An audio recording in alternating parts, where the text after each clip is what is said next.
What's going on, guys? It's Junior here, and today I'm going to show you how to build an API using Node.js and Express and MySQL. So we're going to be using Node.js, Express, and Persistence, and for that we're going to be using MySQL so that we can save our data in a database. And once we're done building the application, we're going to go ahead and deploy it. And to do this, we're going to be using Docker, so we're going to Dockerize the application and then deploy it on a little server or something, just so that we can see it live. So we're going to be doing a lot of cool things today, so let's go ahead and get started. The first thing that I want to do is to go over the software that you need to have installed so that you can follow along with this course. So I'm going to go ahead and open my browser, and the first thing you need to have installed on your computer is Node.js. So I'm going to go ahead and type Node.js. It should be the first thing that comes up here. As you can see, nodejs.org, and just click on that. And you should be presented with a screen that looks similar to this. And all you have to do is to just click one of these green buttons and then download the version that you want. You can download either version, doesn't really matter in this situation. So feel free to download whatever version you want, either the one that's recommended for most users or the latest features. And whatever that version is, whenever you're watching this video, you can just download it. It should be just fine. So Node.js is going to be the main thing that you're going to need to have installed on your computer. Now, as you saw in the beginning, I'm not on a Windows computer. I'm actually on my Linux machine, and I have the i3 window manager, and that's why my screen looks like this. And because I'm on my Linux, I like to use Vim. So I'm going to use Vim as my code editor. So let's search for Vim on Google, and it should be that second one, the one that says vim.org. And I think if you go to this download link here, you should be able to download it for your operating system. So that's what I'm going to be using for my text editor. And I'm going to be using an HTTP client that's called HTTP. So you can just search HTTP, and it should be the first one that comes up here. So http.io, and that's the HTTP client that I'm going to be using. Now, one thing I want to say is that Vim has a big learning curve, and I know most of you guys won't be using it, and you can actually use Visual Studio Code. So if users search for Visual Studio Code or VS Code, it should be that first link here, and you can just download Visual Studio Code and then follow along. And I'm sure you guys already have Visual Studio Code installed on your computer already, so you can just use that, because I know that Vim has a big learning curve. But if you're familiar with Vim, or you know Vim, you're comfortable with it, then just use Vim if you want. And then instead of HTTP, which is a terminal driven HTTP client, you can actually use Postman or Insomnia. So I'm gonna show you guys Postman, which I'm pretty sure you already know already. So you can use Postman, just Google Postman and then go to the one that says postman.com, and you can see they have a nice UI that you can use. So if you don't want to use something in the terminal, then you can just use Postman or Insomnia or any other UI HTTP client that you want. And then if you don't want to use Vim, then feel free to use Visual Studio Code or any other fancy IDE that you want. But in my case, I'm going to use Vim and then HTTP for my HTTP client. And really the only thing everyone needs to have installed is the Node.js runtime. So make sure you have Node.js installed. Whatever the version that you see whenever you're watching this video, it should be fine. Just install either one of these. So just click on this green button and then install Node on your computer. So once you have Node installed and you have a text editor and an HTTP client, you should be good to go. What I'm going to do now is to just close this browser and then open my terminal, and I'm going to zoom in a little. And I'm just going to navigate to the folder where I want to create the project. So that's going to be my documents. And in there, I'm going to create another folder. So I'm going to do nkdir, and that's going to be NodeJs API.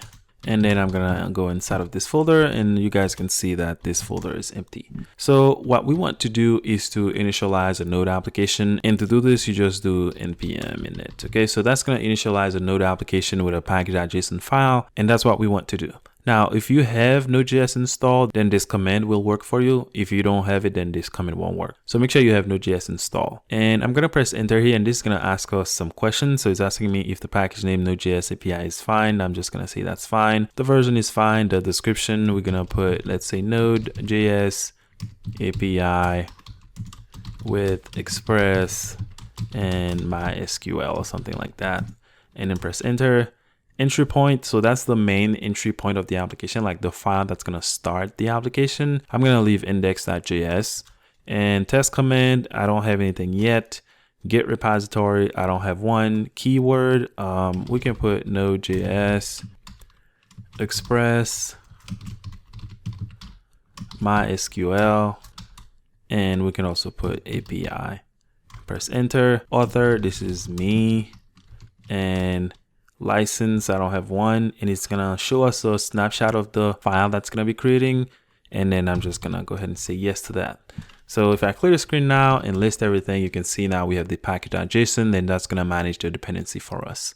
So let's go ahead and go inside of this file and see what we have. So everything we have in here is everything that we specify. So the name, the version, the description, the main file. So that's the index.js. And then we have some script here. We're going to come back to this in a second. And then we have our keywords and then the author and the license. So pretty much everything that we specify, you just put it inside of this file. Now, the next thing we need to do, since we have a package.json file, is to install the dependencies that we're going to need. So let's go out and let's go ahead and install some dependencies. And to do this, you do npm install or I, and we're going to need the Express library. We're going to need the MySQL. We're going to need course. So I don't know if I'm going to be building a front end for this in a later tutorial or something like that, but just so that we have it, just add course.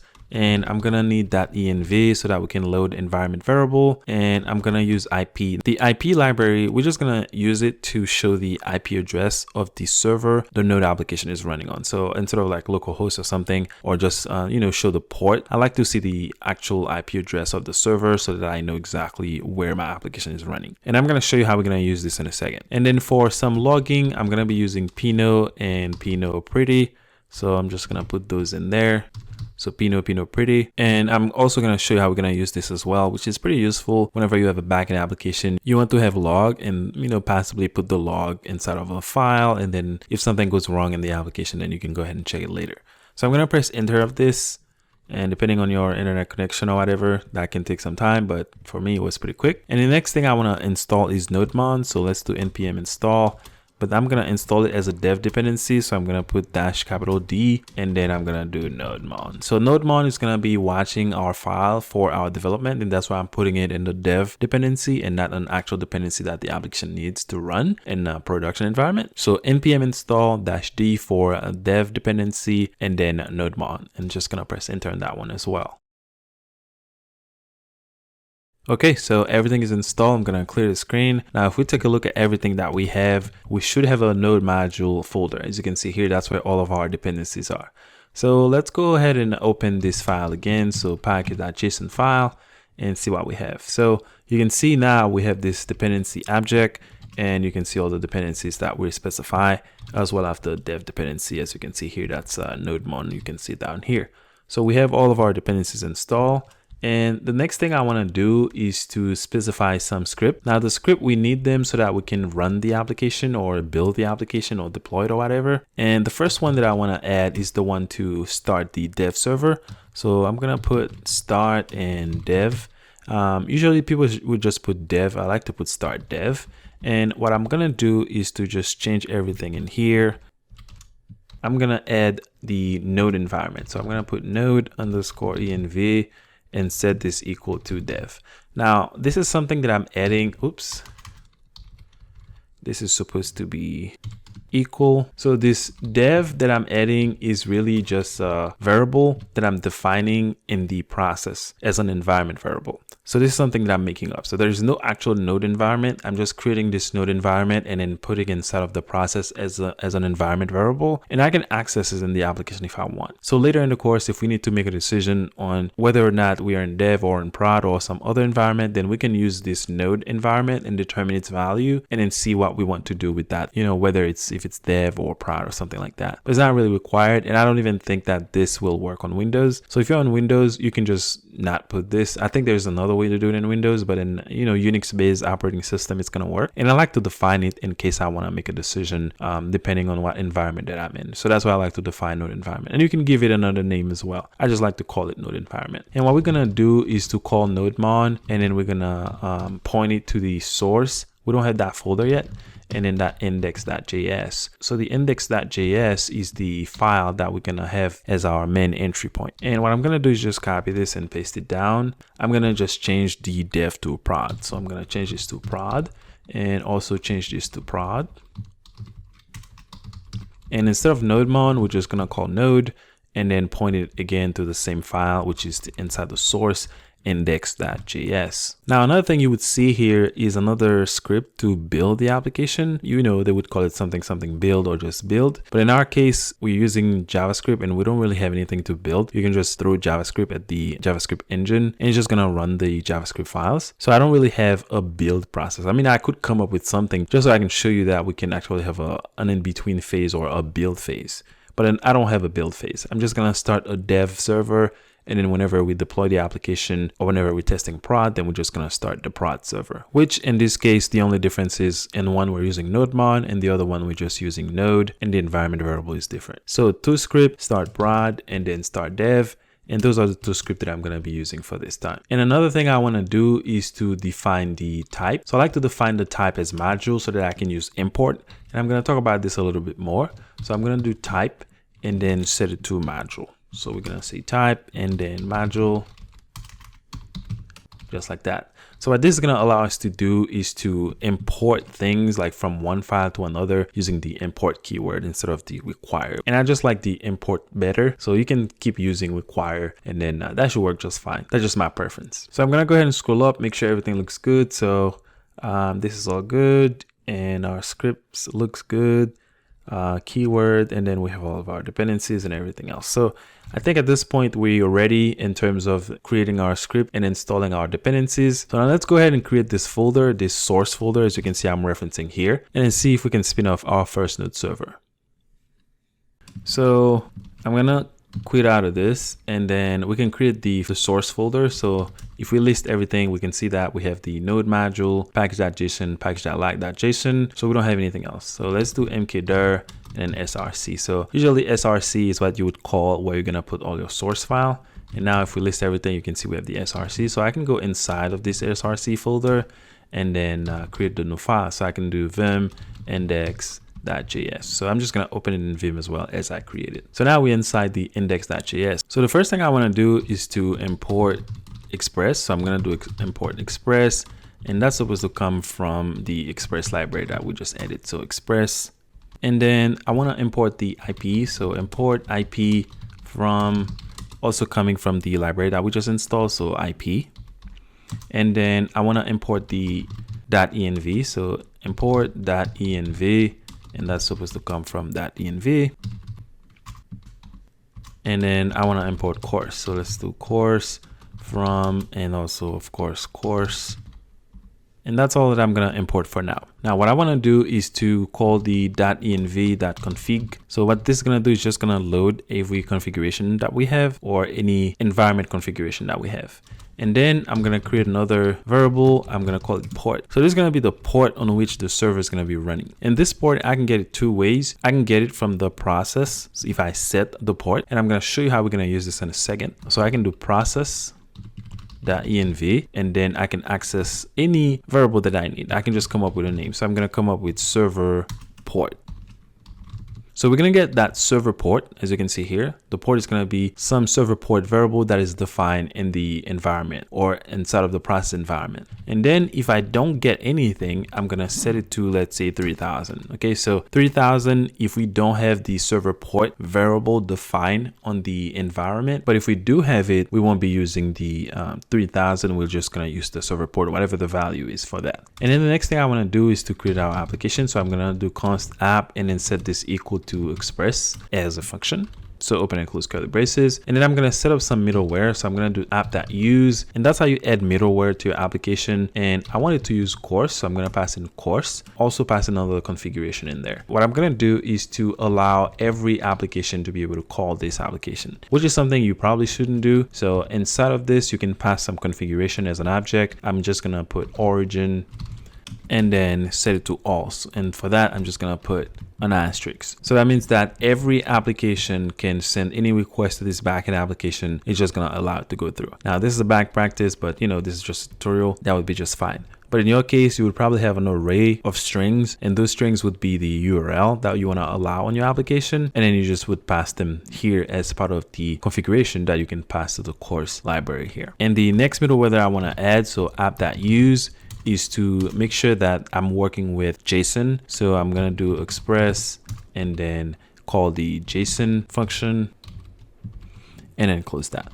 So that means that whenever I'm sending any response back to the front end, it's going to be in JSON format. And let's add our initial route. So I'm going to put app.get. So this is going to accept the get request. And what I want to do here is to just accept anything on /. So I'm going to put /.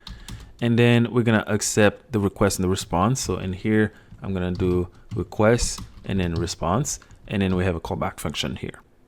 Callback function. And then in there, we can put whatever code that we want. So what I want to do is to just send a quick response. So the response that I get, and then I'm going to send something. So I'm going to do send and then pass in some object here. And I'm just going to pass in a message. So message, and then I'm going to say up, just so that we know that the server is running. So we're just going to say up and we're going to send it as JSON. So we need to enclose this inside of curly braces. So I'm going to put 2 curly braces here. So now we're going to send this message that says it's up. If we don't get this message, then we know that the server is not running. So whenever we go to that port on my local computer, which is running on, as you can see up there, 192.168.1.248, then it should give us this up message. And then the last thing I want to do is to listen. So we're going to say app listen, and then we want to listen on that port. So we're going to pass in the port.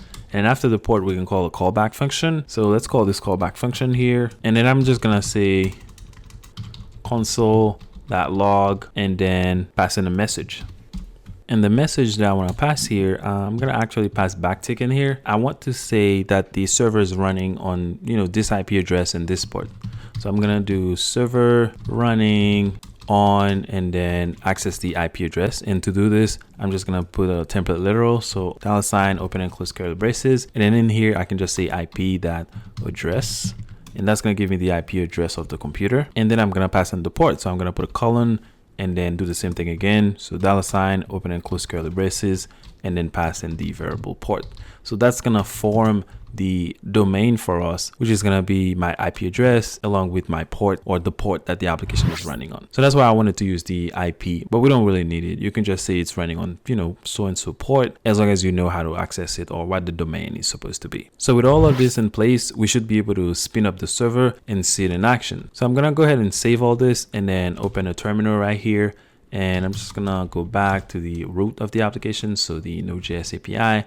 And then I should be able to do npm run, and then we want to start the dev. So we're going to say start dev, and I'm going to press enter. And as you can see that the application is already running and we don't have any errors. So another thing I want to do is to show you this environment variable in action, because we're going to be talking about it a little bit more in the course. Cancel out of this, and I'm just going to close this as well. So I'm going to go right here and then do actually I want to do console.log.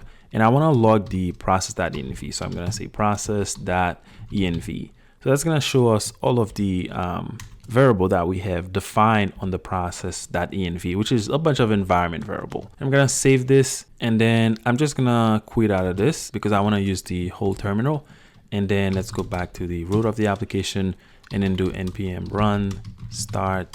And then we want to start the dev environment, and then run the application again. And you can see we have this big object. So I'm just not going to show you everything because there might be some sensitive information in it, but you can see the node environment that we define, and you can see that it's dev.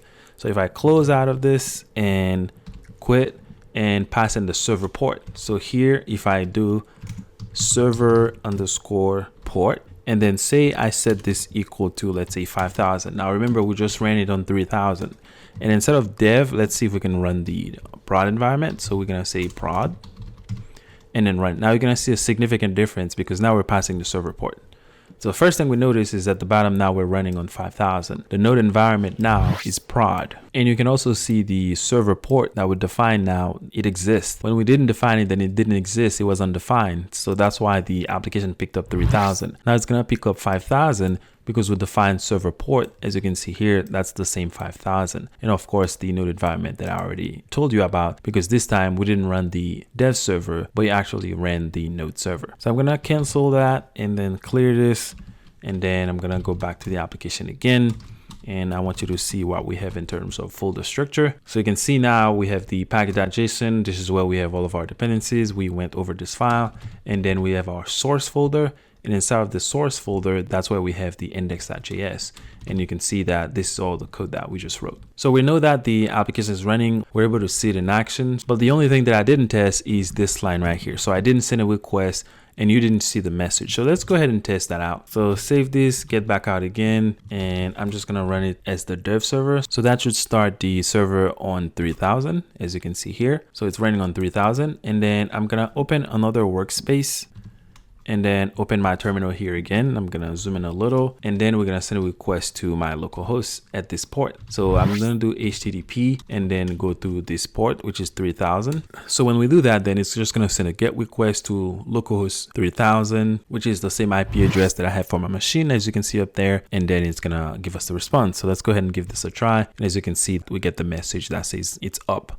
So we know that everything is working in the application. I just wanted to show you so that we can see the message that we just coded. So now we know that everything is working. So let's go back to the first workspace, and I'm just gonna cancel out of this and then open the editor again.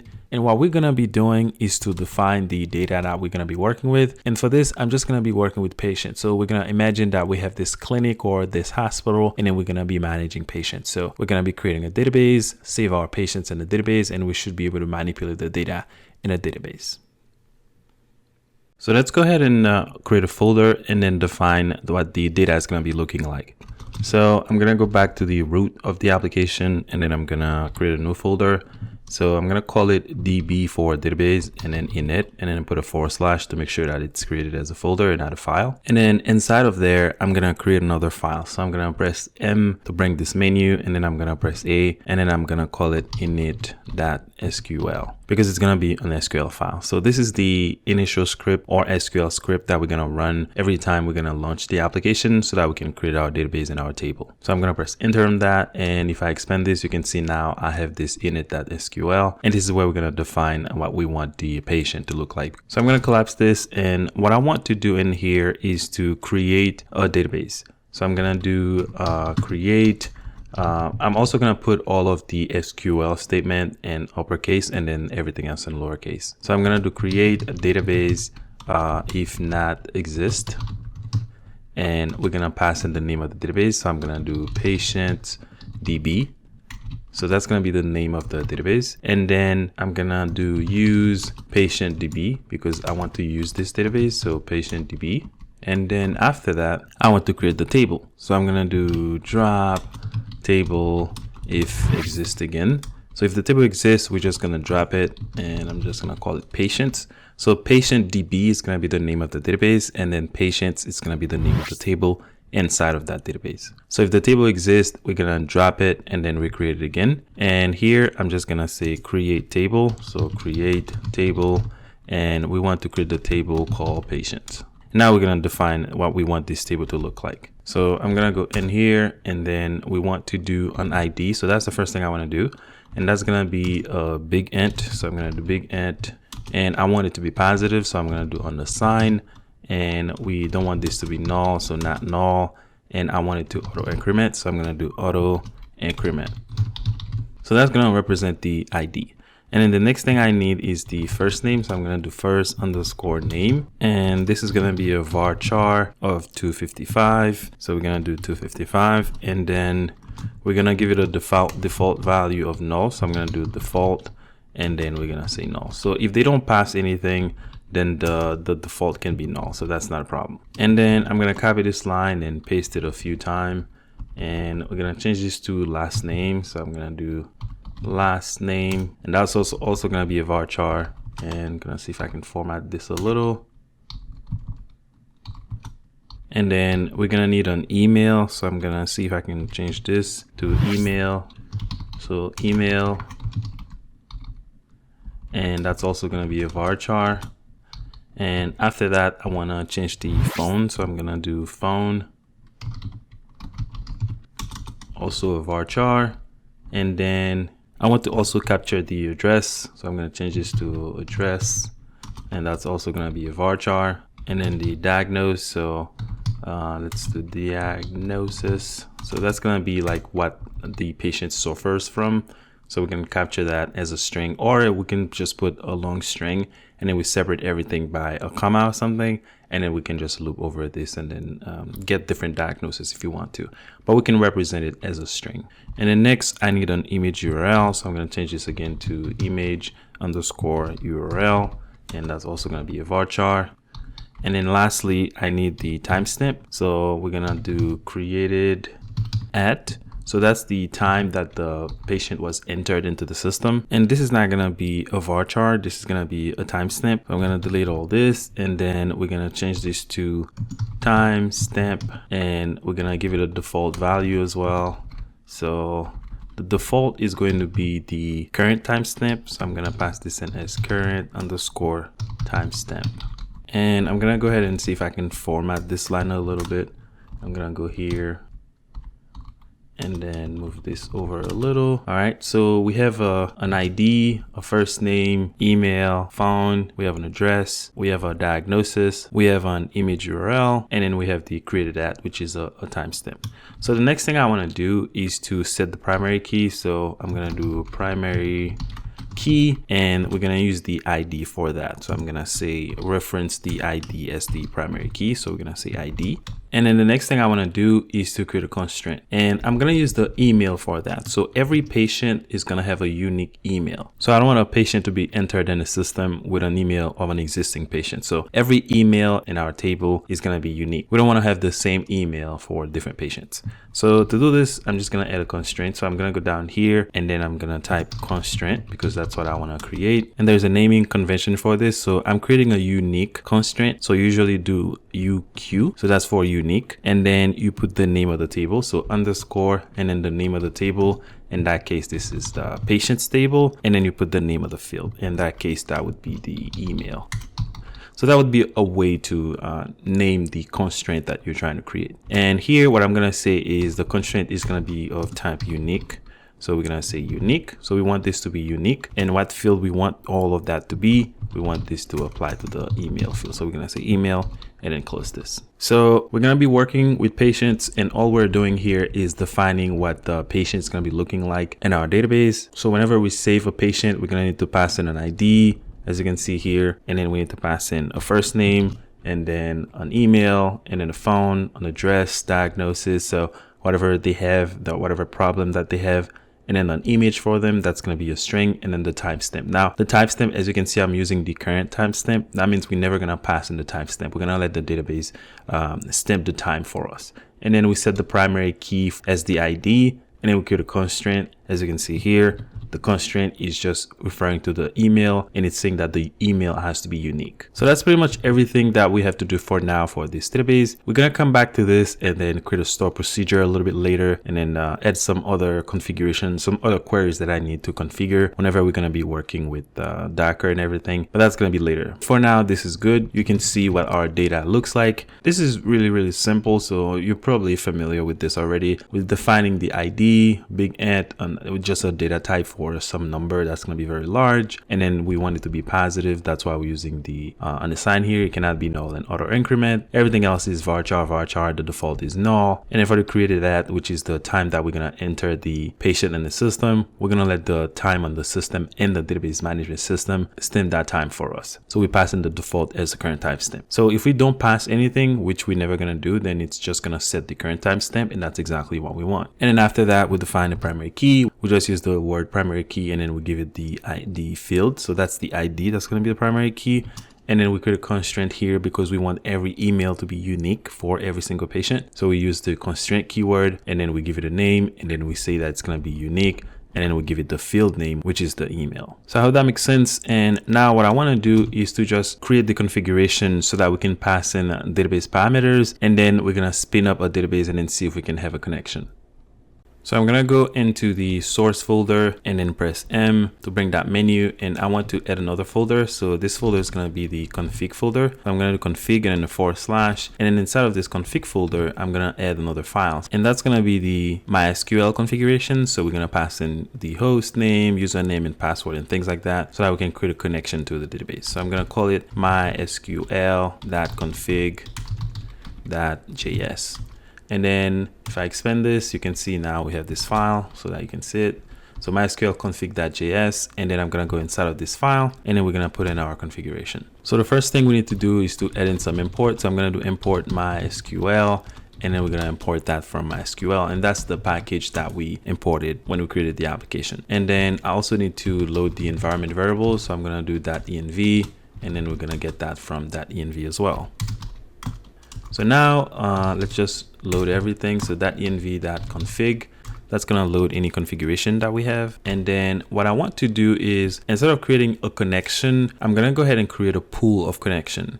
So we're going to create this pool of connection, and then every time there's a request that comes into the application, we're going to look into that pool and grab an open connection and then perform the database query and then release that connection in the pool or back in the pool. So to do this, I'm going to create a constant and I'm going to call it pool. So that's going to contain all of the database connection, and then we're going to use the MySQL, and then we're going to do create pool. Okay, so that's going to create a pool, and we're going to pass in some configuration inside of this. So I'm going to go in here and then open and close curly braces.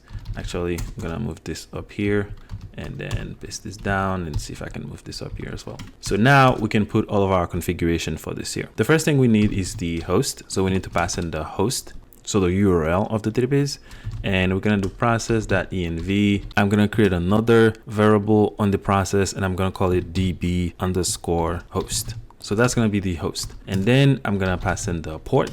So the port, again, I'm going to copy all these lines and then come down and paste it. And I'm going to go ahead and just change this to db and underscore port. So that's going to be the port of the database. And then I'm just going to paste this a few times. The next thing I need is the user. So I'm going to say user, and then we're going to do db and then do user. And then copy this again, paste it a few more times. And next thing I need is the password. So we're going to say password.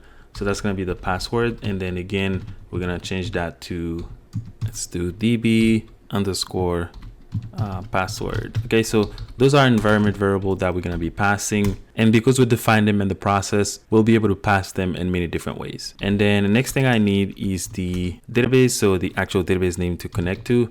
So I'm going to do database, and I'm going to change this again to db and then pass in the name here. So that's going to be the database name. So I'm just going to name it name. So the database name is going to be the database. And then the last thing I want to add is the connection limit.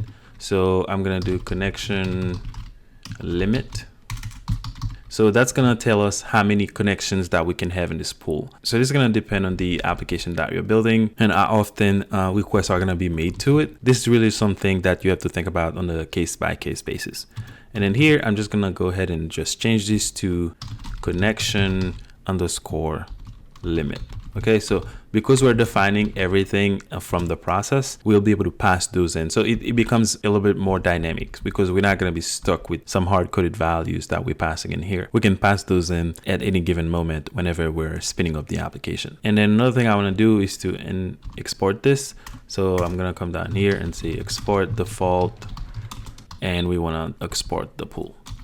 Another property that we can pass in here that could be important is the queue limit, because whenever you create this pool, it's going to create, I don't know what the number is going to be, but it's going to use some default number for a queue that is going to keep whenever there's connections that is hanging. And what I mean by that is, for example, if this connection limit that I'm setting up here, let's say I set this to 5 connections, and then let's say the application is so busy, all these 5 connections on the pool are being held by some processes. So there are so many different requests coming into the application, and I define 5 connection limit in the pool, which means I have 5 connections to the database in the pool, and all these 5 connections are being used. Now what this is going to do is it's going to take all these other requests to get a connection from the pool, and it's going to put them in a queue. So you can also define the limit of the queue that you want. So for example, if you define 10, then if all of your 5 connections in the pool are being held by some processes because they're making some changes to the database, then if you pass that limit that you set in the queue, then it's going to give you an error. So that's something that you might consider using whenever you're,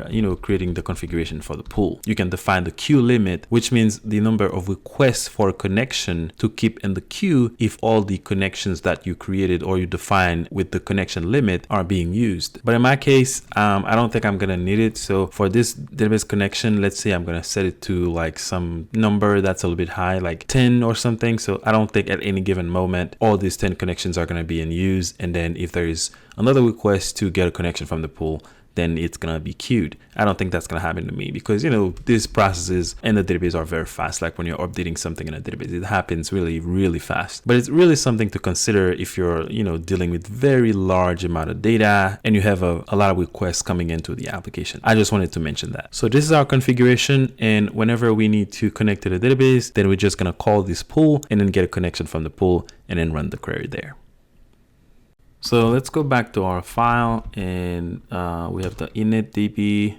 Oops, and I have a typo here, so I have to fix that. So let's go over here. We're going to change this to an F. So I'm going to do F and then save. This is looking good. Let's go back again. So this is the index file and I want to go to the config. So now the next thing I want to do is to send a specific response every time I get a request.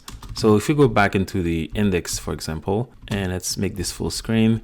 You can see here, I'm just sending some random JSON with a message and everything. So what I want to do is to create some class, and I can now always use that class to send information back to the front end or back to the caller of the API. And the way that I'm going to do this is I'm going to go into the source folder. Let me collapse this so you guys can see clearer. So inside of the source folder, I'm going to go ahead and create another folder, and I'm just going to call it domain. And inside of this domain folder, I'm going to create another file. So I'm going to create another file, and then I'm just going to call it response, for example. So response.js. So every time that I need to send a response to the front end or to the caller or whoever sent a request to the API, and I'm going to send them a response. So press enter. And if I open this, you can see now I have the response.js. And I'm going to collapse this. And this is going to be a very simple class. It's not going to be doing anything crazy. We just need to have a class with a constructor, and then we can call it and then pass in some values to it. So to do this, I'm just going to say class, and then I'm going to call it response. Okay, so that's the name of the class. And then inside of the class, all I want to have is a constructor. So I'm going to do constructor, and we're going to pass in some information inside of the constructor. So the first thing that I need to pass in is a status code. So I'm going to do status code, and that's just going to be a number, and HTTP status. So that's going to be like OK or internal server error or something like that.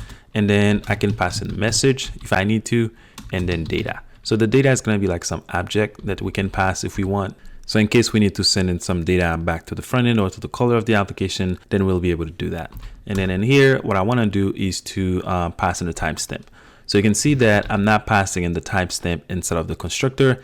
It's because I don't need that from the user. Every time I call this constructor, I'm just going to use the current timestamp. So I don't need to ask them for it. I can just get it from the system. So I can just say timestamp. I actually need to call the date. So I'm going to do new date, and then call the constructor for that. And then we can do to, let's do to local string. So to local string, which is also a method. So we need to put open and close parentheses. So the timestamp, which is going to be part of the class, it's going to come from the system whenever the constructor is created. We're just going to grab the timestamp and then make this part of the object that we're returning. And then we have to set everything else. So this.status code, and then set it equal to the status code. And then this.http status, we're going to set this equal to the HTTP status. And then this.message equal to the message. And then this.data equal data. Okay, so that's the constructor that we're gonna have. So pretty simple class response. It's not gonna be doing anything crazy. We're just gonna have a constructor in there. We'll give it a status code, which is gonna be a number. We give it an HTTP status, which is gonna be a string, and then the message if we have one, and then data if we have some data. So the data can be anything. Remember, this is JavaScript, so I don't have to give anything any type or anything. Whatever I put in the data, I can put an array, I can put anything, it will just work. I just have to be careful in what I'm passing in here. And then of course we need to export that. So I'm gonna come down and say export default. We need to export the response just like that, and then save everything. So now let's go back to the index file. So back in the index, and what I want to do is for the get request that we're sending here, I'm gonna go ahead and remove these curly braces because we don't really need them because we have everything on one line. And then instead of sending this message here as a JSON, we can just send our newly created response. So I'm gonna delete all of this. And before we do anything, actually, we need to import it.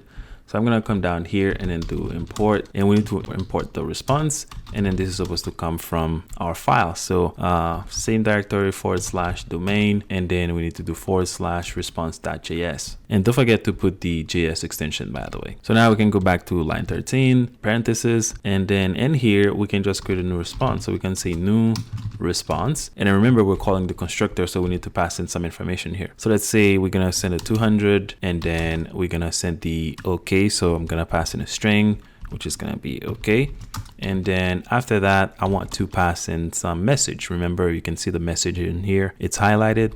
So let's say patient API, and then version, let's say 1.0.0.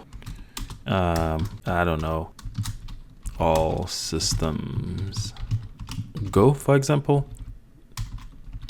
And let's see, we need to make this uppercase. So I'm gonna do Shift R and then do an uppercase S, and that should do the trick. So you can see now this is a lot cleaner, and we're gonna clean it up a little bit later because right now, it's very easy to, make a mistake when we're passing like this 200 here or this OK. So I'm gonna create another class or another object, and then we can just use it to make it a little bit easier to avoid making a mistake and passing something that we didn't mean to pass in here. So I'm gonna save all these changes, and then I see a space at the very end. So I'm gonna go ahead and remove this space and go to the very end.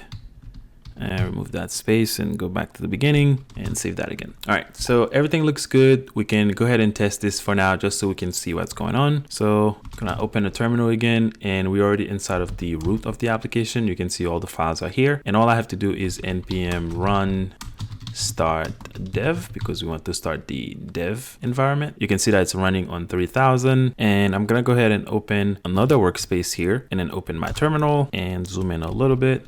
And we're gonna send another request. So we're gonna do HTTP. So that's how we call HTTP PI. And then we're gonna pass in 3000 and press enter. You can see now we have a much better response with more information that tells us what's going on. You can see that we have the timestamp, we have the status code, the message, and the HTTP status. We don't have any data because the data is undefined, so we didn't pass any data. But if we wanted, we could pass some data. And I'm gonna give you a quick example so that you can see how this is important. So remember, let me move over to this, and let's go over to over here on the right. So after we pass in the message, as you can see here, we can pass in the data. So in here, I can just say, for example, the data is gonna be an object, and then I'm just gonna say this object is gonna be patient. And then I'm gonna put another open and closing curly braces. And I also need to put colon here. And then in here, I'm just gonna say name, and then we're gonna say junior. Just like that. So hopefully you can see this. Obviously, I just wanna give you an example. And you can see on the left that the application restarted because we're using NodeMon. And then now I'm gonna go back to the second workspace, clear the screen, send the request again. Now you can see now we have the data, and then we have the patient, which is as the name of junior. So that's just a dummy data. And this is how we're gonna, send responses back to the front end. We're gonna pass in all the information about the request. So HTTP status code with a timestamp, and then we're also gonna give them the data. So that's just a little bit cleaner and nicer to work with in terms of creating an API. Let's go back to the first workspace. I'm just gonna go back to the terminal. Control C, and then exit out of this. All right, so everything looks good. And also I'm gonna remove this thing because I don't really need it. So let's go over here and then just delete all this stuff because we don't really need it. All right, and save this, and everything looks clean. And also I'm noticing that I have a typo here, so let's go ahead and fix that real quick. So I'm gonna go here and then put another N here and then make sure this is fixed. So server running on IP address and then port. What I want to work on next is the logger. So you can see that on line 14 and on line 15, we're using the console. So these two lines that I highlighted, and I don't want to use the console. I actually want to use my log library that I imported. So if we go quickly into the package, that JSON file, you can see that we brought in this Pinot and Pinot Pretty libraries. So these two libraries, as you can see here, gonna scroll up a little bit. So these two libraries, we brought them in and we haven't used them yet. So let's go ahead and do that. So I'm going to open the file tree and I want to go to the source again and then create another folder, and I'm going to call it util. I think I can call it log, and let's just go with util. You can call it log if you want, or logging or something like that. And then inside of this util, we're going to create another file. We're just going to call it logger.js. So that's going to be the logger file. And enter. So if I expand this now, we have this logger.js, and now we can work on this file. So the first thing, of course, is to import logger. So logger from, let's say Pino. So Pino. So we import logger from Pino, and then I'm going to create a constant that I'm going to call log. So constant log, and then set it equal to logger, and then we're going to configure the logger. So here I need to pass in an object, which is going to contain the configuration. So an object, and then open this on a new line. The first thing I want to do is to remove the process ID, because whenever I'm logging stuff, I don't want to show the process ID. And to do this, you do base, and then you open an object, and then you pass in PID. So process ID, you're going to set this to false. So that's the first thing that I want to do. And then I want to pass in the transport configuration. So we're going to say transport, and that's also another object. So open and close curly braces. And then in there, I want to set the target to be Pino, pretty. So Pino dash pretty. So this is gonna make the log a little bit prettier, and then I can pass in some other options. I'm gonna say options, and this is also an object. So open and close curly braces. And then I want some color, so colorized, and we're gonna set this to true. All right, then I'm gonna scroll down, and the next thing I wanna do is to set the timestamp. So we're gonna say timestamp. This is actually all lowercase, and this takes a callback function. So I'm going to do a callback function here, and then I'm going to do two backtick, and inside of them, I'm going to put a comma and then a quotation, and then I'm going to do time, and then I'm going to close that quotation, and then put a colon, and then put another quotation, and then a $sign, open and close curly braces, and then end that quotation. And then in here, I'm just going to pass in the date. So I'm going to call the JavaScript new date. So new date, call the constructor, and then again we're gonna set this to local string, and then call the function. So this is the configuration that we need to do for our log, and I don't think we need this space here, so I'm gonna go ahead and go over here and then remove that space. And again, you really didn't have to do all this configuration. It would just work if you would just call it. So you can just use it without this configuration. You just import it in whatever class you want or whatever file, and then you just use it like that. And the last thing we need to do is to export this. So I'm going to do export default, and then we're going to export the log, which is the variable that we created here. All right. And then I'm going to save everything. Now I can use that instead of using the console log. So let's go inside of the index file, and then I want to go here. Well, actually, I'm going to delete this log because I don't really need it. And I need to import, I need to import that logger. Let's go on line 5 and then import logger. And then we're going to import it from that /util /logger.js. Now we should be able to use it. So let's go on to line 15. And I want to go to the console. Instead of console, I'm just going to change this to logger. Logger. And then change this to info. And that should give us the same result. But this time it's going to look a little different, and you're going to see that whenever we check this out in the console. So logger.info, and then we pass in the same message. And from now on, we're only going to use the logger. We're not going to use the console.log whenever we need to show some log on the console. So save all that. I'm going to open the terminal again and then run the dev environment. All right. So you can see now the log looks a little different. You see that it's blue. We have a timestamp, and then we have the type, which is info. And then we get the message. All right, so this is all working. I'm gonna go ahead and exit out of this. The next thing I wanna work on is to create our queries. So before we create our controller where we're gonna be making requests to the backend and save the patient, update patient, etc., I don't wanna be writing all of the queries manually. So I wanna create a dedicated class or a dedicated file, and then create an object, and then pass in key value pairs inside of this object, and then use those as my queries. And you're gonna see how this is gonna come together in a minute. So let's open our folder here, and inside of the source again, I'm gonna create another folder, and then I'm going to call it query. Okay, so this is going to contain all of the queries that we're going to use in the controller whenever we need to manipulate the data in the database. So query, and then inside of the query, We're going to create another file. I'm going to call it patient.query.js. Okay, so this is going to contain all of our queries, and you can see the file is right here. So I'm going to open this file and close this panel. Now we're going to put all of the queries that we're going to use inside of this file. So I'm going to go ahead and define a constant. So I'm going to do const, and then I'm going to call it query in uppercase and then set it equal to an object. So open and close curly braces and go in there. So what I want to do is to define just key value pairs inside of the object and then just use that as my queries. So what I'm going to do is to do select underscore, and then we're going to say patient. So this is going to be the query to select all the patients in the database, and I'm going to set it equal to the query that I want. So in here, what I'm going to say is select and then star. So we're going to select every row in the table from the table name. So patients, oops. And then I want to do order by and use the created date. So we're going to sort everything according to the date that they were entered. And we want descendant, so DESC, and then we can limit to maybe like 100 or something. So we're going to get the first 100 patients in the table. And I need to put a comma here.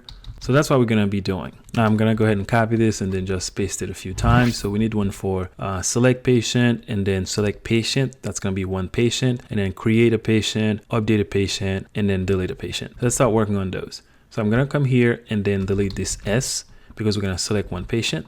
So that's also going to be select star from patient, but this time we're going to give it an ID because we only want to select one patient. So I'm going to delete everything after that and then say where ID equals and then a question mark because we're going to pass the ID dynamically. So let's go ahead and save all that. And I need to put an end of the quotation here and then save. Let's go into the next line and let's go to the beginning. And then the next one is going to be to create a patient. So I'm going to delete all this stuff and then I'm going to do create patient. So create patient and remove that S in the end. And to create a patient, we're going to use a different query. So I'm going to delete everything inside of this. And then we're going to do insert because we're trying to create something or insert something into the table. So insert into, we're going to pass in the table name. So that's patients. Now we need to pass in the values that we want to put inside of this table. So opening and close parentheses. And then we want to pass in the first name. So we're going to say first name, last name, email, address. So everything that we put in the table when we were creating it, the diagnose, and we also want the phone and then the image URL. All right, so we got all of this in place. Now we need to pass in the values. So we're gonna say values, and then we're just gonna put question mark for the values because it's gonna be dynamic, and that's what the question marks represent. So we're gonna go in here and do one question mark for the first name, one for the last name, one for the email, one for the address, one for the diagnose, one for the phone, and then the last one for the image URL. And let's make sure we got this right. So I'm gonna go to the beginning of the line and make sure I got everything. So create patient, insert into patients, first name, last name, email, address, diagnosis, phone, image URL, and then the values are first name, last name, email, phone, address, diagnosis, and an image URL. Now let's do the next one. So let's go to the beginning of the line. And this one is the update patient. So I'm going to delete all this stuff and then do update patients. And remove that S. We don't need that S. So update patient. Only the first one has the S because it's selecting multiple patients. So select patients and then select patient, create patient, update patient. So here again, I'm going to change everything in here. And we want to do update, and we're going to pass in the table name. So we're going to say patients and then set. So the values that we want to set. And then I think I'm going to copy everything here. So let's go back here. I'm going to go here and select all this stuff because we're going to use the same. And then I'm going to copy it and then go down here and then paste. Actually going to undo this, go over here and then paste and then remove this. So now what we need to do is to put question mark for all these values, what they're going to be equal because we don't have the values yet and everything is going to be added dynamically. So I'm going to say equal and then put a question mark. And I'm also going to copy this because I don't want to keep repeating that all the time. So I'm going to select all of it. I'm going to copy it, then go over here and then paste it. And I didn't copy this right. So I'm going to undo that, go back, and then start at this space because I need to get this space as well. And then copy all this and then go here and then paste it. So now you see that I'm pasting this right, and remove this extra comma. And then I'm going to do the same here and then go over to the address and then paste, undo, go to the S and then paste, go over to the next word, make sure I have the cursor on the last letter and then paste, and then go do the same for the phone, paste, go to the same for the URL and then paste. And then we need to tell it where we want to make these changes. So we're going to say where and then say ID equal again, another question mark. All right, so let's go back to the beginning of the line. Let's make sure we get this right. So I can already see that I have a typo here. So let's go ahead and fix that. So that's supposed to be update. So update patient, and then we're gonna use the update patient and then set first name equal question mark, last name, email, diagnosis, the phone, and then the image URL. And then we're specifying where the ID is equal to whatever ID that we're gonna pass. So now let's do the delete patient. So I'm gonna delete all this. And then we want to do delete, remove that, and then remove that S at the end. I'm going to delete 2 words, and then I'm going to do delete from patient. So that's going to stay. And then I'm going to remove everything after that. And then say, oops, where ID equal and another question mark, and then closing the string.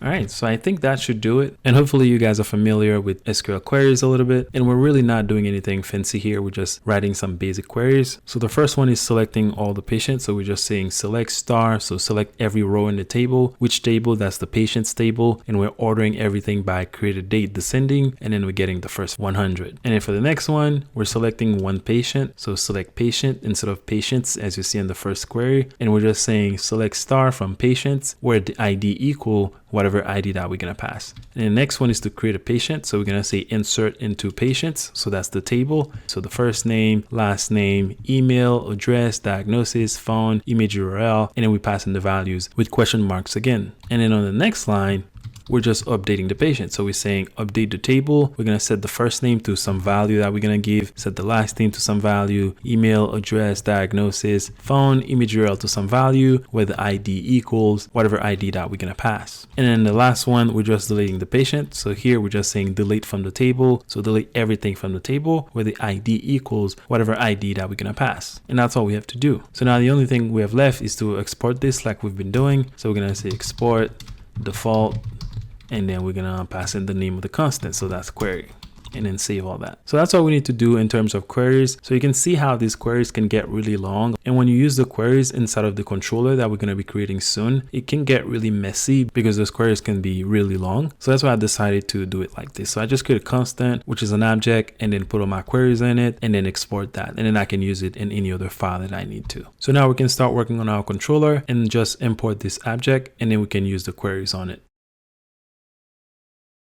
Now what I want to do is to go ahead and start working on the controller so that we can start putting all of this stuff together. So I'm going to open my files again and go back to the source. And then in the source, I'm going to create another folder. I'm going to call it controller. So we're going to do controller and then press enter. So you can see that controller folder doesn't have anything in it. So I'm going to create another file. So I'm going to do patient.controller.js. By the way, you can come up with your own naming convention. I'm using this naming convention. I guess it's fine, but you can use your own naming convention. So if you want to just keep your folders very organized, and for example, instead of patient.controller.js, you just have patient.js, then that's fine as well. So you don't have to stick with this naming convention. I'm just using it for now. So I'm gonna press enter, and then now you can see that we have this patient controller. If I make this a little bigger, you can see we have the patient controller.js file. Now we're going to start working on this file. So I'm going to press enter on this file and then make this full screen. So the first thing we need to do is to import some stuff. So I'm going to do import, and I'm going to call this database, and we're going to get it from our database configuration. So here I'm going to go outside and then go to config, and then we want the MySQL config.js. And then I need to import the response, because every time we're going to send a response back to the front end, we're going to send it with the response class that we created. So we're going to say response, and this is supposed to come from, again, back out one folder. And then we're going to go to domain, and then that's supposed to be response.js. And then we need to get the logger. So import logger, and that's also going to come from our util folder. So here we're going to go back out one, go to util, and then we need to grab the logger.js. And then the last thing we need is our queries. So we're going to say import, and I'm going to import it as query. So capital query. And then we need to get this from, again, back out one folder. And then we want to go to the query folder and then the patient query.js. All right. Another thing I want to do is to define the HTTP status. When I'm going to be creating all these functions on the controller, I'm going to be sending response back to the front end or to the caller of the application. And if you remember, let me see if I can go inside of the index file. So you remember when we were passing in those values. So if I go to 200, you can see that we're passing in 200 here, which is hard coded. And then we pass in the OK, which is also hard coded. So I don't want to keep doing that. So let's go back to the controller. So controller. And let's do const, and we're gonna call this HTTP status. Okay, so that's gonna be the object that we're gonna create. We could create it in a separate file, but I'm just gonna put it in here for now. And then in here, what I wanna do is to define OK, and OK is gonna be an object. So I'm gonna do open and close curly braces, and I wanna go inside of that object, and then we're gonna pass in a code.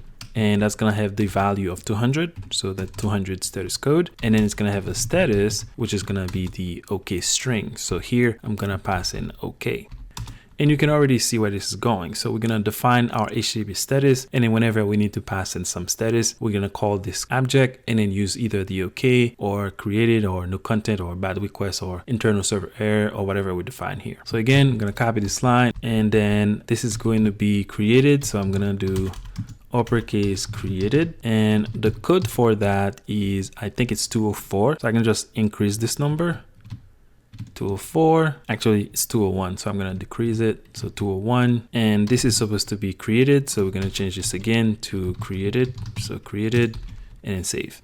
Now let's go over to the next line, and let's do no content. So I'm going to change this to no content, so no underscore content. And I think the code for this is 204. So I'm going to increase this number again. So 204. And the status is going to be the same. So I'm going to go back and just copy this. So copy all this stuff and then go over here and then paste it and then delete the OK. Let's go back down, and we want to do the bad request. So we're going to say bad underscore request. And the status for this is 400, I think. So I'm just going to replace the 2 to a 4 because I don't want to keep increasing this. So we're going to change this to a 4. And then the status is going to be the same. So I'm going to go back, copy this again, and go over to the OK, and then paste that in there, and then remove these two. And you can see, because I'm using Vim, this is actually really, really convenient. You can see that I'm not going into insert mode. So I'm not really typing in what I want to change. I'm just copying and pasting stuff and deleting stuff and changing stuff and increasing and decreasing numbers without even going into insert mode. And you don't know what I mean by insert mode? It's because right now, if I type on my, well, I went into insert mode by accident, so I'm going to undo that. So if I'm typing, for example, right now I'm pressing D and I delete this line, and I can undo this by pressing U. The line comes back. And what I mean by insert mode is you can't type and then, you know, have text into a text editor or something unless you go into insert mode. But Vim has a very large number of commands that you can use to make them do things. And those are the commands that I've been using without going into insert mode to copy and paste stuff. So that's just a little bit about Vim. So let's do the next one. So the next one I want to do is not found, because this is also a very popular one. So we're going to change this to not found. As you can see right now, I'm in insert mode. So you can see at the bottom, it says insert. So not found, get out of insert mode, go to the beginning, copy the word, and the not found is 404. So I'm going to change this to a 4, go over to the 0, also change the 0 to a 4. I'm just using the Vim command. And I can increase this number, I can decrease it. So Vim is really awesome. I would highly encourage you to give it a try. And then we're going to change this to the same name. So I'm going to paste this thing here and then remove these two. And the last one that I want to do is the internal server error, because this is a very generic one. So we're going to delete this, and then we're going to say internal underscore server underscore error. So that's the actual name. Like, I'm not making this up. This is the actual string that you get when you get a 500. It's internal server error. And then I'm going to copy this again. So select everything, copy, and then go over here. I think this is a 500, so I can increase this. So I can do well, not increase, I can actually replace this, and then go over here and then paste, and then remove the OK, and then save. So now, since we're going to be using this inside of the other files, for example, inside of the index file, we can also export it as well. So I'm going to do export default, and then we want to export the HTTP status. We're just exporting this so that we can use it in other places. So now at the bottom here, we're going to start adding all of our controller functions, and that's where we're going to be dealing with all the processing of the request, reaching out to the database, updating stuff, deleting stuff, inserting stuff, and then sending responses back to the front end. But before I do that, let's see if we can use this HTTP status inside of the index file. So I'm going to see if I can open the index file. And in here now, I need to import this. So I'm going to go down here and say import, and we need to import the HTTP status. So HTTP status, HTTP status. And this is supposed to come from that / controller. So controller / patient, and then close that. And then save. Now I can go down here, and then instead of the 200, as you can see here, we're going to change this to using our HTTP status. So let's go back. I'm going to delete this, and then I'm going to do HTTP status. I want to access the OK property, so I'm going to do that. You can see they're all coming up here. So I need the OK, and I need to get the code. You can see the code is a number, so I'm gonna say code. So what this is gonna do is it's gonna give us the 200 code from the HTTP status. And then here, what we're gonna pass in, instead of the OK, we're just gonna pass in the actual status because the status is a string. So let's go back one more time so that you guys can see this. So controller, you see here, we have the OK. So this is an object, right? A regular JavaScript object. We have the OK, which is a property on the object, and it's also an object itself. So we can go inside of the OK and then access the code in the status. So let's go back again, go back into the index, and let's go forward to the OK. And then here, actually, I need to copy all this. So I'm going to go back to the beginning of this word, copy all this word. So copy, and then go to the OK and then paste it. And then now I can just go ahead and remove all this stuff and remove this, and we need to get the status. So I'm going to change this to status and then save. So you can see now this is a lot cleaner because it's more expressive. We can actually look at this response and we're saying, okay, we're sending an HTTP status OK code in an HTTP status OK status. And we can name this something else, like the status is a little bit repetitive here. So if you don't want to use the word status because the object name is already HTTP status, then you can change that. But I'm fine with it the way it is right now. So save all that. Let's go back to our controller. So controller. And then now we're going to start working here on the controller functions. So I'm going to export a new function. So I'm going to do const, and we're going to call it get patient. So it's going to be the function name, and then it's going to be an error function, and it's going to take the response. Well, actually the request first. So the request and then the response. And then we're going to have the function just like that. So here we're going to go inside and then work on the function. So the first thing I want to do is log onto the console that I'm fetching some data. So we're going to call the logger and then call the info on the logger. And then here we're going to pass in some information. And what I want to pass is the request method in the origin. So I'm going to put 2 backtick, and then I'm going to put $, opening and close curly braces. And then in here, we're going to access the request. So I'm going to say request dot, and we need to get the method. So we're going to say method so that we know the method. And then I'm going to put a space, and then I'm going to do the same thing again. So $, opening and close curly braces. And then I'm going to do request, and then we need to get the original URL. So I'm going to do original URL, and then I'm going to put a comma and say something like fetching patients, for example, right? Just so we know what's happening. So that's just going to be our logger. So we're just going to log the request method and then the original URL, and then we're going to say fetching patients so that we know which function is being called. And then on the next line, I'm going to call the database. So I'm going to do database, and then we need to pass it a query. So I'm going to say query. And then in here, I'm going to call the query that we defined. So our query and capital letters. And then we want to get the select patient. So I'm going to say select underscore patients. And then after we pass in the query, we're going to take either an error or a result. So I'm going to say, error, and then results. So that's the result of the call. And then we're going to pass another callback function. So I'm going to put equal sign, greater than sign. And then in here is where we're going to put all of the logic. And what I want to do first is to check to see if I have any result. So I'm going to say if there's no result, so we're going to say results. Then what we're going to do is to send a status and then say that we didn't find any patient. So we're going to access the response on the request, and then we're going to pass in a status. And again, we're going to call the HTTP status, and let's pass in no content because we didn't find anything. So no underscore content, and we need the code for that. So we're going to say code, and then we need to pass in the actual response or the body of the response. And then we're going to say send. And then in here, we're going to create a new response. So I'm going to say new response. and then pass in the HTTP status again. So HTTP status, no content, dot code. Oops, that's supposed to be lowercase. So code, and then we're gonna access the HTTP status again, no content, and then get the status. Oops. So get the status, and then we're gonna pass in a message. So the message is going to be no patient found, for example, because we didn't find any patient. And then here we're gonna close this, and I'm gonna see if I can put this on a new line so you guys can see it. Let's go over to the second tab right here. I'm just gonna put this on a new line and then save it. So all we're doing is checking to see if we don't have any result. So if we don't have any result, we're gonna send a no content. Well, actually, we're actually sending something. You can see we're sending something here. So maybe not no content. We're gonna change this to okay. So I'm gonna delete all this and then change this to okay. So I'm gonna say okay, and I'm gonna copy it and go down and then paste it here, and then remove all the stuff and do the same here, and then delete content. So instead of a no content, we're actually gonna send an okay, because we're actually sending something in the body with the send, as you see we're doing here on line 20. Now I'm gonna go down, and then if this is not the case, we're gonna have an else statement. That means we have something in the response. So after the query is performed, we actually have some results that got back to us. Then we're gonna send a different response. So let's go ahead and copy this line. I'm gonna copy these 2 lines and then go down here and then paste it. Then remove this empty line. So the status is also gonna be okay, and we need to change the message. So let's go over to the message, and this time what we're going to do is we're gonna say something like patient retrieved, because we got some patient.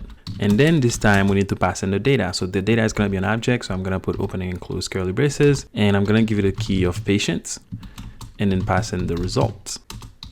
Just like that. Let's go back to the beginning, and this is going off the screen, so I'm gonna make it a little bit smaller so you guys can see. Oh, maybe that's too small. So here's the function that we created. The first thing we do is we're logging some information. So we're getting the method, the original URL, and then we say fetching patients, so that we know we're fetching patients. We execute the query, so we call the database and then pass in the query, which is going to be select all the patients. And then we have a callback function for that, where we're going to accept an error or results. Result is going to be just the result of the query. Error is just going to be any error that SQL throws at us. And on the next line, we're checking to see if we don't have any results. So if we don't have any results, we're just going to send this response. We're just going to say we didn't find any patient, and then we send an okay. Otherwise, which means we have some response, then we're going to send this response. We're just going to say it's on HTTP okay, and then we pass in the message and the patients, which is going to be the data, as you can see at the very end. And that's all we have to do. So I'm going to go up to line 15, and then I'm going to go ahead and copy all this function. So I'm going to copy this whole thing and then go down to line 26 and then paste it. And then I'm going to put a space here. So I'm going to scroll up a little so that you guys can see what's going on here. So let's scroll up, and then I'm gonna zoom in once so that it's bigger so you guys can see. So the second one we're gonna get is get patient. So I'm gonna remove this S. Also gonna accept the request and the method. So this time we're gonna say fetching patient, because we're only fetching one patient, or actually we're creating a patient. So I'm gonna change this to creating patient and then save it. And then I'm gonna go down and then go to the beginning. And we need to change this to the create patient. So I'm going to change all of this, and then I'm going to call the create patient. So we're going to say create underscore patient and then save. We need to pass in the request body, because whenever we're creating a patient, we're going to be asking the user to send us the body of the request, which we need to get the information from. So the data is coming from the request, and it's going to be in the request body. And we can pass in a second parameter here, and I'm just going to say object that values. And then we need to pass in the request body. So here I'm going to say request dot body. So the request body is going to contain all of the information. So first name, last name, email, address, everything that we need to create the patient. And then when we call the object that values, it's going to remove all of the values in the JSON and then put them on an array. And that's what we're passing here. So when we call object that values, it's just going to do just that. It's just going to take the body of the request, which is going to come in JSON format, and then extract all the values and put them in an array. So create patient, calling the query, and then call the create patient SQL query, and then pass in the data. So object that values, and then we're still going to have the callback function. So if we get an error when we execute this query, we know that something went wrong. So I'm going to call the logger again and then log the error. So we're going to call the error on the logger, and then we can access the error that message. So there's a message property that exists on the error from MySQL, and that's what we're accessing here. So whatever that message is, we're going to log it in the console. And then we're going to come down here. Instead of OK, I'm going to change this to an internal server error. So I'm going to do internal underscore server underscore error, because we know that's what occurred. And I'm just going to go ahead and copy this. So copy, and then come down here and then paste it, and then go over to the status again, paste it again, delete the OK. I'm gonna make this a little smaller again so that you guys can see, and then change the message. And the message is gonna be something like error occurred. Then save. Otherwise, we know that the operation was successful. So I'm going to come down here, and then I'm going to recreate the patient. So I'm going to say const patient. So the patient that got created, and then set it equal to an object. So I'm going to go in here, and then I'm going to pass in the ID. So the ID is going to come from the result. So we're going to say result that inserted ID. So that's going to give us the ID, like the newly created ID for the patient. And then I'm going to copy everything from the request body. So I'm going to say request.body using the spread operator. And then we're gonna give it a created at, and then I'm gonna pass in a new date. So I'm gonna say new date, and then call the constructor. So this is gonna be the patient that's we're gonna return to the front end, so that the user can see that there's a newly created patient. Now, as you can see, this is not the patient that's coming from the database. This is a patient that I'm making on the fly using the inserted ID and the same information that the user passed in to me. And when I was building this application, I didn't really like this. I wanted to have the patient coming directly from the database. And I'm gonna show you how we're gonna fix this in a second using a store procedure. So now what I need to do is to change the status. So instead of OK, we're gonna call the created, because we just created some information. And then I'm gonna go ahead and copy this as well, and then paste it down here. Gonna paste it and then remove this, and then remove these two as well, and save. And then I'm gonna go over to the message, remove the S, and then change these to something else. So we're gonna say something like patient created, and then save. And then we're gonna pass in just the patient this time. So I'm gonna remove all this stuff and remove the S and save. So you can see we're just sending the created because something just got created on the server, and then we send the message patient created, and then we send the patient as the data. And the name of this function is not correct, so I'm gonna go ahead and change the name as well. So let's go here. First of all, I want to copy it, so I'm gonna go ahead and copy all this and then change the name. So the name is going to be create, and let's go down here and paste this. I'm gonna put a space, go back to 28, go over to the G, and then remove these 3 letters. We also have to remove the D, and then save. So let's scroll up a little bit just so we see what we're doing. So we have get patients, so that's plural. We're calling the select patients. And then the second one is create patient. So we're calling the create patient, as you can see here on line 30. And the next one I want to do is get patient. So that's the one we want to do here. And let's change the message. So everything else is going to be the same, but this time we're going to say something like fetching patient. And I'm going to go down, and I need to go to the create. So I'm going to go to the C, and then I'm going to change this to a select. So I'm going to say select, and we don't need this object, but we need something else. So I'm going to remove all this, and then I'm going to pass in an array. So open and close bracket, and then inside of the bracket is where I'm going to pass in the ID, and the ID is going to be a request parameter. So we're going to say request.params.id.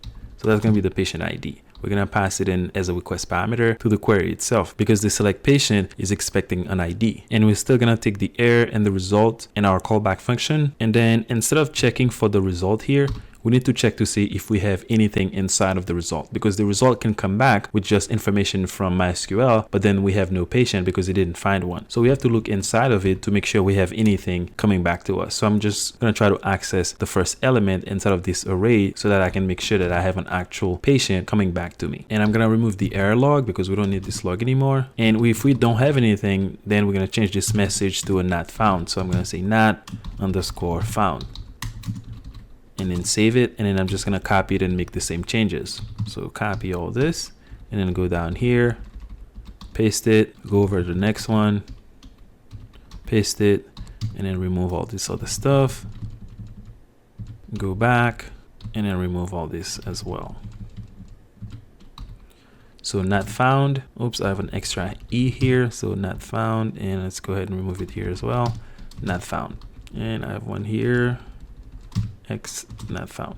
Okay, so again, just to recap, we're going to try to select a patient by passing in the ID. If the results come back, but we don't have any patient in it, which is what we're doing by checking to see if we have anything in the array of patients, that's going to come back whenever we execute the query. Then we know that we didn't get any patient by that ID, which means this patient doesn't exist or it wasn't found on the server. So here we're going to pass in the not found, and we also need to change the error message, or the message in this case. And I'm going to change it to something cool. So we can say something like patient by ID, and then we're going to pass in the ID again. So $, open and close curly braces, and then access the request .params.id, and then we're going to say was not found. So that's going to be the message that we're going to pass, and then save everything. Otherwise, so in the else statement, so that means we got some response back from the query. Then I'm going to delete this patient, and this is supposed to be an OK. So I'm going to go ahead and change this as well.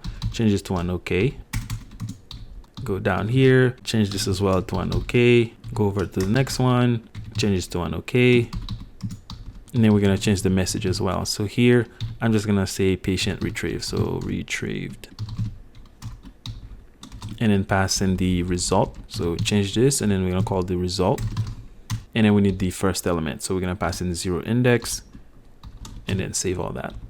And we don't need the curly braces, so I'm going to go ahead and remove them. And remove that one as well, and then save. So just to recap what we're doing, so here you can see that we're creating the function to get one patient. So that's the name of the function, and we're accepting the request and the response.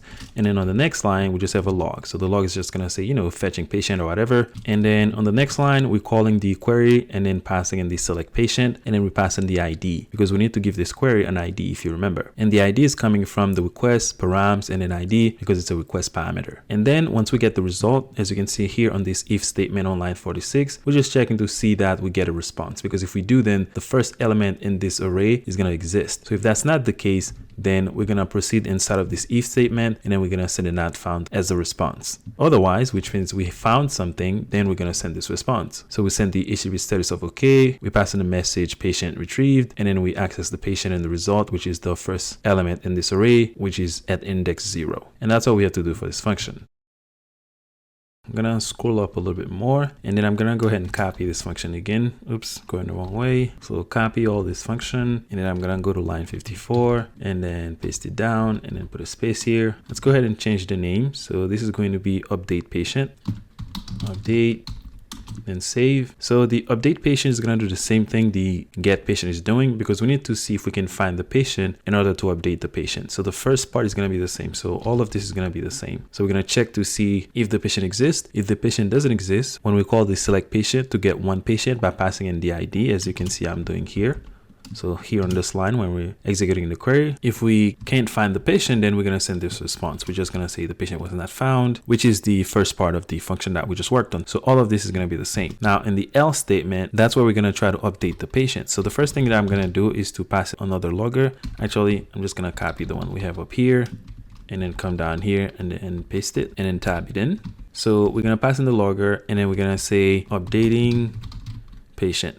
Okay, so we're updating the patient, and then we need to pass in another query. So I'm going to copy this line again, come down here, and then paste it, and then tab it in. And this time we're going to use the update patient query. So I'm going to delete all this, and then I'm going to say update underscore patient. And I'm going to scroll up a little bit more so that this can be more in the middle. And this time, what we need to update the patient is also the request body. So in addition to the request parameter, so the ID that they're going to send us, we also need to get the request body with the new values to update the patient. So I'm going to go to the request and then get the body. And this needs to be called inside of the object.values, because we actually need this to be an array. So I'm going to come up here and then do object that values, and then pass in the request body just like that. So we're just copying everything that's going to be inside of this array. So remember, let me see if I can zoom in a little bit more now. So when we do this, right? So when we do all this that I'm highlighting here, this is going to give us an array, and we need to merge the two arrays so that we can only have one array. So I'm using the spread operator, which is the 3 dots in the front, calling the object that values, and then passing the request body. So essentially what we're doing is we're merging the two arrays into one array, because the object that values, and then you pass in some object into it, it's going to extract everything and then put them inside of an array. And we only need to pass in one array inside of this call with the query. So I'm using the spread operator to make this happen. And then then the second parameter we need to pass into this call is the ID. So let me zoom out a little bit now. So we're passing in the ID again, coming from the request as a parameter. So we're passing the request parameter here. So we're accessing the request params, and then we're accessing the ID. And this also takes a callback function. They all take a callback function because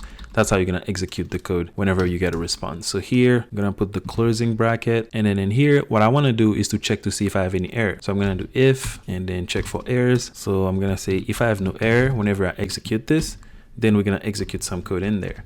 So here what I want to say is you just send another response. So let's go up here on line 50 and just copy these two lines, and then come down here and then paste. And I'm going to tap this in a little and tap this in as well, and then save it. So if there is no error, we're going to send an OK. We're going to send a response. So we're going to say the patient was updated. So change this message to updated. And then as for the data, so the data that we need to pass in here, what I'm going to do is to just, let's create an object on the fly. So I'm going to open and close curly braces. And then in here, let's pass in the ID. So that's going to be the request.params.id. And then we can pass in the request body. So we're going to say request.body. Okay, so we don't really need a store procedure for this because whatever information that they pass us, we're just going to return it to them. Otherwise, so we're going to go here and then put an else statement, open and close curly braces.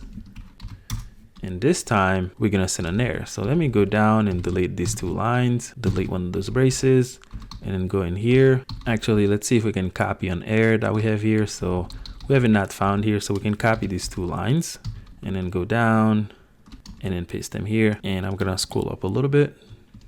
Okay, so I'm going to tap those in and tap this in as well and remove this space. And we need to close this. So we need to pass in curly braces, parenthesis, and then semicolon, and then save all that. And we're going to change this to internal server error. So internal server error. And then I'm going to go ahead and copy this again and then make the changes here. And let's go over to the next end, paste that, and then remove everything else. Go back, internal server error, and then remove the not found. Save. And then for the error message, so let's go ahead and change that as well. I'm gonna say error occurred. Just like that. And I also want to log this error. So if there's an error, we can see it on the console as well. So I'm gonna say logger.error, and then we can pass in the error that message and then save. So I'm going to zoom out a little bit more so that you guys can see the whole function.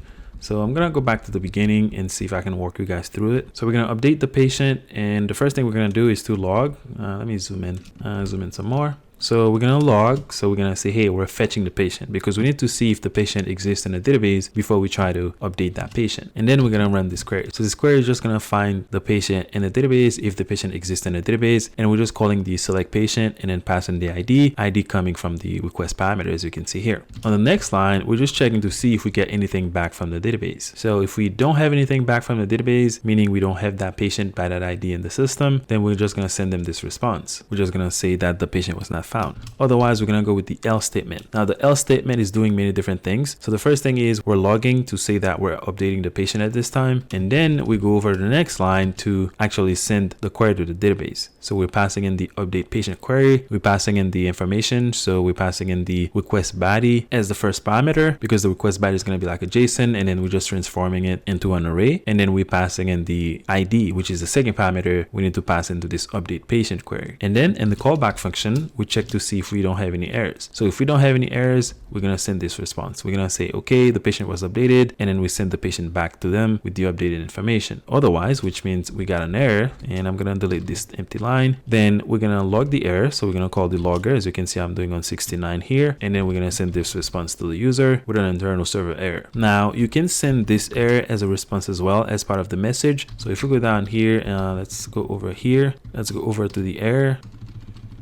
So this message that we're sending, we can actually get the message from the error itself. So the error coming from MySQL. So this error that we're trying to log here, so that one, and then pass it in as the error that we're sending to the front end or to the caller of the application. But that's not a very good idea because that's going to reveal sensitive information about the internals of your system. So you don't want to do that, which is why I chose to log this error and not send it to the front end, because I don't want them to see what's going on. So you as the developer, you can go back in your log and then see what's going on if there's an issue. But someone using your API, they don't need to know exactly what happened, because then they will know what system you're using if they're smart enough. And the last one we need to do is the one to delete all the patients. So let me scroll up a little bit and let's see if we can copy the get patient. So I'm going to come here and copy all this, and I'm going to put this at the bottom. So let's go to the very bottom and then paste it. And then I'm going to put a space here, and I'm going to change the name. So I'm going to change this to delete patient. And of course, we're going to take the request and the response. Then I'm going to scroll up a little.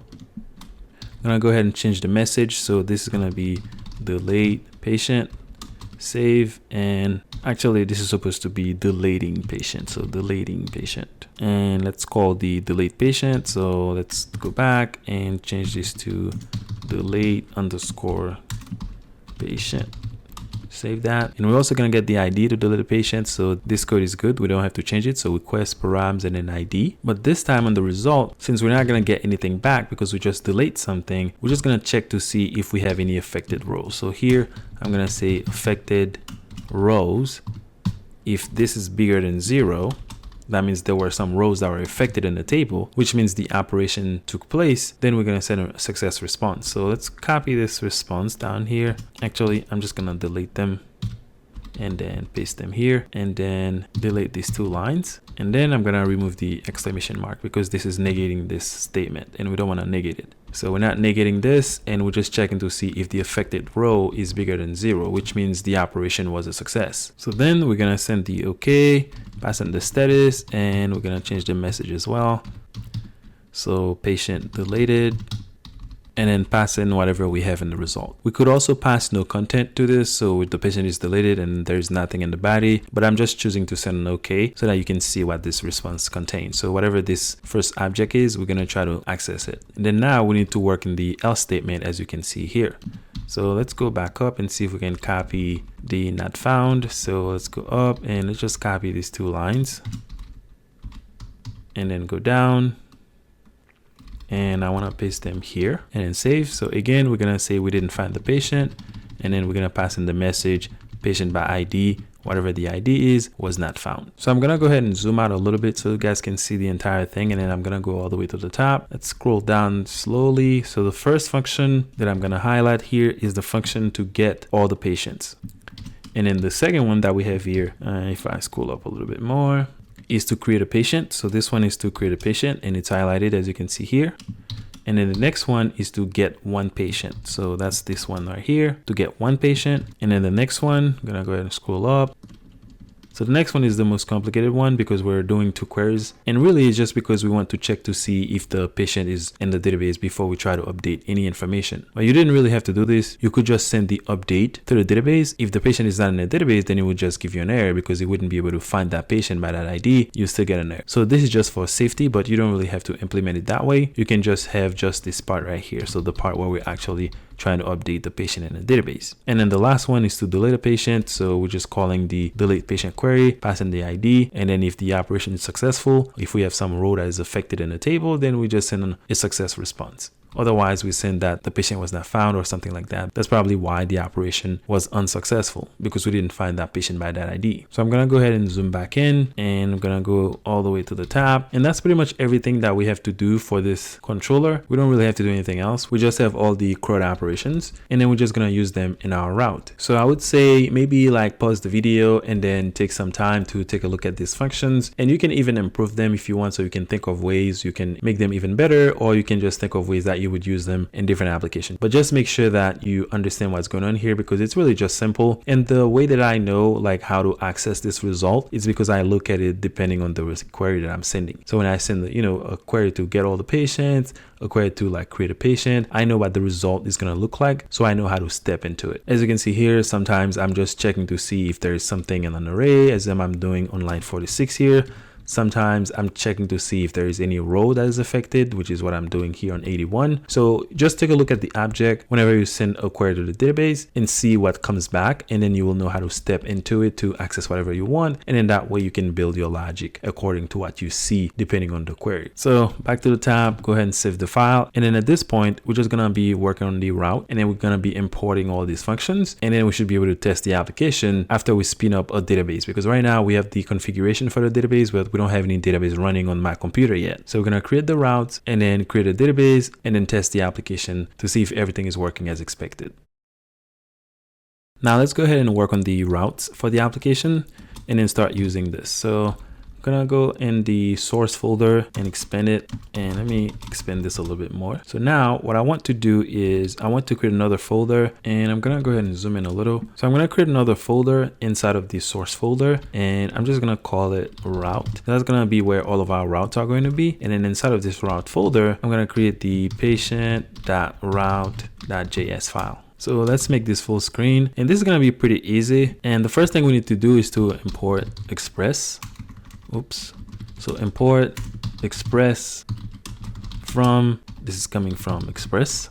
And then we need to import everything that we just created. So import, and we need to put opening and closing curly braces, and let's do get patient. And we need to get the create patient and get one patient, delete patient, and then update patient. Okay, so we're gonna get all of these, and they're supposed to come from our file. So from, and then we need to go up one directory. We need to go to controller / patient controller.js, and then close this. Now we need to call the router. So let's do const, and we're gonna call this patient routes. So that's going to be all the patient routes, and we have to set it equal to express.router. So that's going to be uppercase. Make sure you get that right, and then save. So patient routes is what I'm calling it. So that's where all the patient routes are going to be, and we're calling the express.router. And then the next thing I want to do is to call that patient route. So patient routes, and we're gonna start routing stuff. So we're gonna call the route. So what we want to do is to go to / Actually, this is supposed to be a string. So /. So for /, let's tab in. I want to have a get, and then for this get, I want to call the get patient. So we're gonna say get patients. And then I want to have another one for post. So post request, and then we're gonna call the create patient. So create patient. All right, and that's all we have to do. So what we're doing here is we're chaining all of the requests together, and that's something you can do with Express Router. So technically what I'm saying is we're gonna have a route, which is gonna be /. It can accept a get request, which should go to the get patient, and it can also accept a post request, which is gonna go to create patient. And then I need another route, so I'm gonna do patient route, and then we're gonna route again. And this time I want to go to / and then passing a dynamic ID. So that's gonna be ID. And for this, so we're gonna go to the root of the application, so /, and then I want to do a get request. So we're gonna have another get request with the ID this time, and that's gonna go to get patient. So without the S, because we need the ID for that one. And then we're gonna have a put, that's gonna be for the update patient. So update patient. And then the last one is going to be a delete. So a delete request, and that's gonna go to the delete patient. Okay, so you can see how this is all coming together very nicely, and then save. And you don't have to chain them like this. You can actually have them line by line, but I think it's a little bit more elegant when you have it that way. So back to line 6, all we're doing here, well, let's go to line 4. Well, actually, let's go from the beginning. So here what we're doing is importing Express, because that's where the router library is. And then we're importing all of our functions. And then we're creating this constant. So that's the patient routes constant. And you do this by calling the Express router, which is what we're doing here on line 4. And then here, we call route. So this is how we're going to route different requests with different methods to different functions. And then for the forward slash, so for the root of the route, so the root of the application, if they send a get request without an ID, then it's going to go to get patients. So that's going to give them the list of all the patients. If they send a post request, which is being done on line 8, then it's expecting a request body to create a patient, because that's what the post is for. So you send a post request, you're trying to post something or create something on the server side. And then we have another route, which is going to go to forward slash. So forward slash and then whatever ID that they pass. If it's a get request, then it's going to go to get patient. If it's a put request, then it's going to go to the update patient. And then if it's a delete, then it's going to go to the delete patient. So that's pretty simple, very easy to configure these routes, even though they can get really complicated, but Express makes it really, really easy to work with these routes. So now we can take these routes and then edit in our main application file where the entry point of the application is.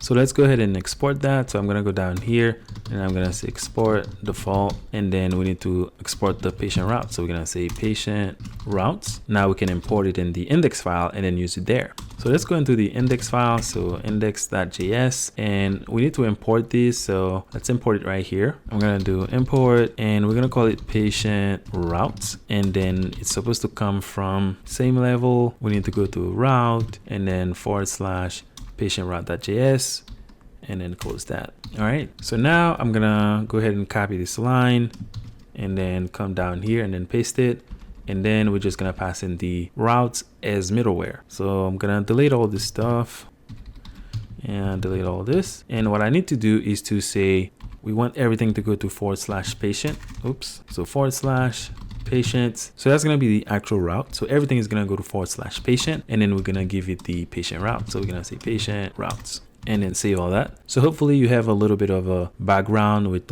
Express router. So what we're doing here, as you can see, we're saying everything that comes to the forward slash patient will go to this patient routes. So that means that if we go to just forward slash, it's going to go to line 17. It's not going to go to the first one. It's going to skip the first one and then go to the 17 because that's the forward slash. But if it goes to forward slash patients, then it's going to use all of our patient routes depending on the method of the request and if they pass in an ID or not. And then there's one last thing that I need to do. So let me copy this line and then paste it. So if they send a request that doesn't match any of the routes that we have, so we're going to send this to all, and that means that any method, and then I'm going to change this to an asterisk. So I'm going to change this to an asterisk. So that means that any method, so right here, so if it's a get request, post request, whatever it is, then it's going to default to this everything. So whatever it is that doesn't match the first one and the second one, then it's just going to go to the line 18, as you can see here. And what I want to do in this case is to send a status. So I'm going to say status, and we're going to pass it not found. So I'm going to say HTTP status that not found, because we didn't find this route on the server, and we need to get the code and then save it. And I'm actually going to put this on a new line so you guys can see it, and go over here, copy this, and then go down, go back to the O, and then paste it here, go over to the next one and then paste it, and then remove all this and then remove this and save. And I'm also going to change the message. So let's change everything in there, and we can say something like route does not exist on the server or something, because they try to match some route that doesn't exist. Okay, so let me go back to the beginning so you guys can see this. So we're passing in middleware, which is forward slash patient, and we're passing it the patient routes. So every request that they send with forward slash patients is going to go to this patient routes. If it's just forward slash, then we're going to greet them with the message, you know, welcome to this API, blah, blah, blah. We can also pass in a status here. As you can see here, I'm sending in the body with the response, and I didn't access the status. That's because by default, it's going to send it to 100. But here, I want to specify that I'm sending a not found. So that's why I access the not found code and the status. And then I'm passing in the response body with the code, with the status, and then the message, this route does not exist on the server. All right, so now everything is in place. We just need to test this. So I'm gonna go and open a terminal, and we can do npm run start, and let's start the dev server. So we wrote a lot of code. We haven't tested anything. So this may fail, it might not fail. So let's go ahead and give it a try.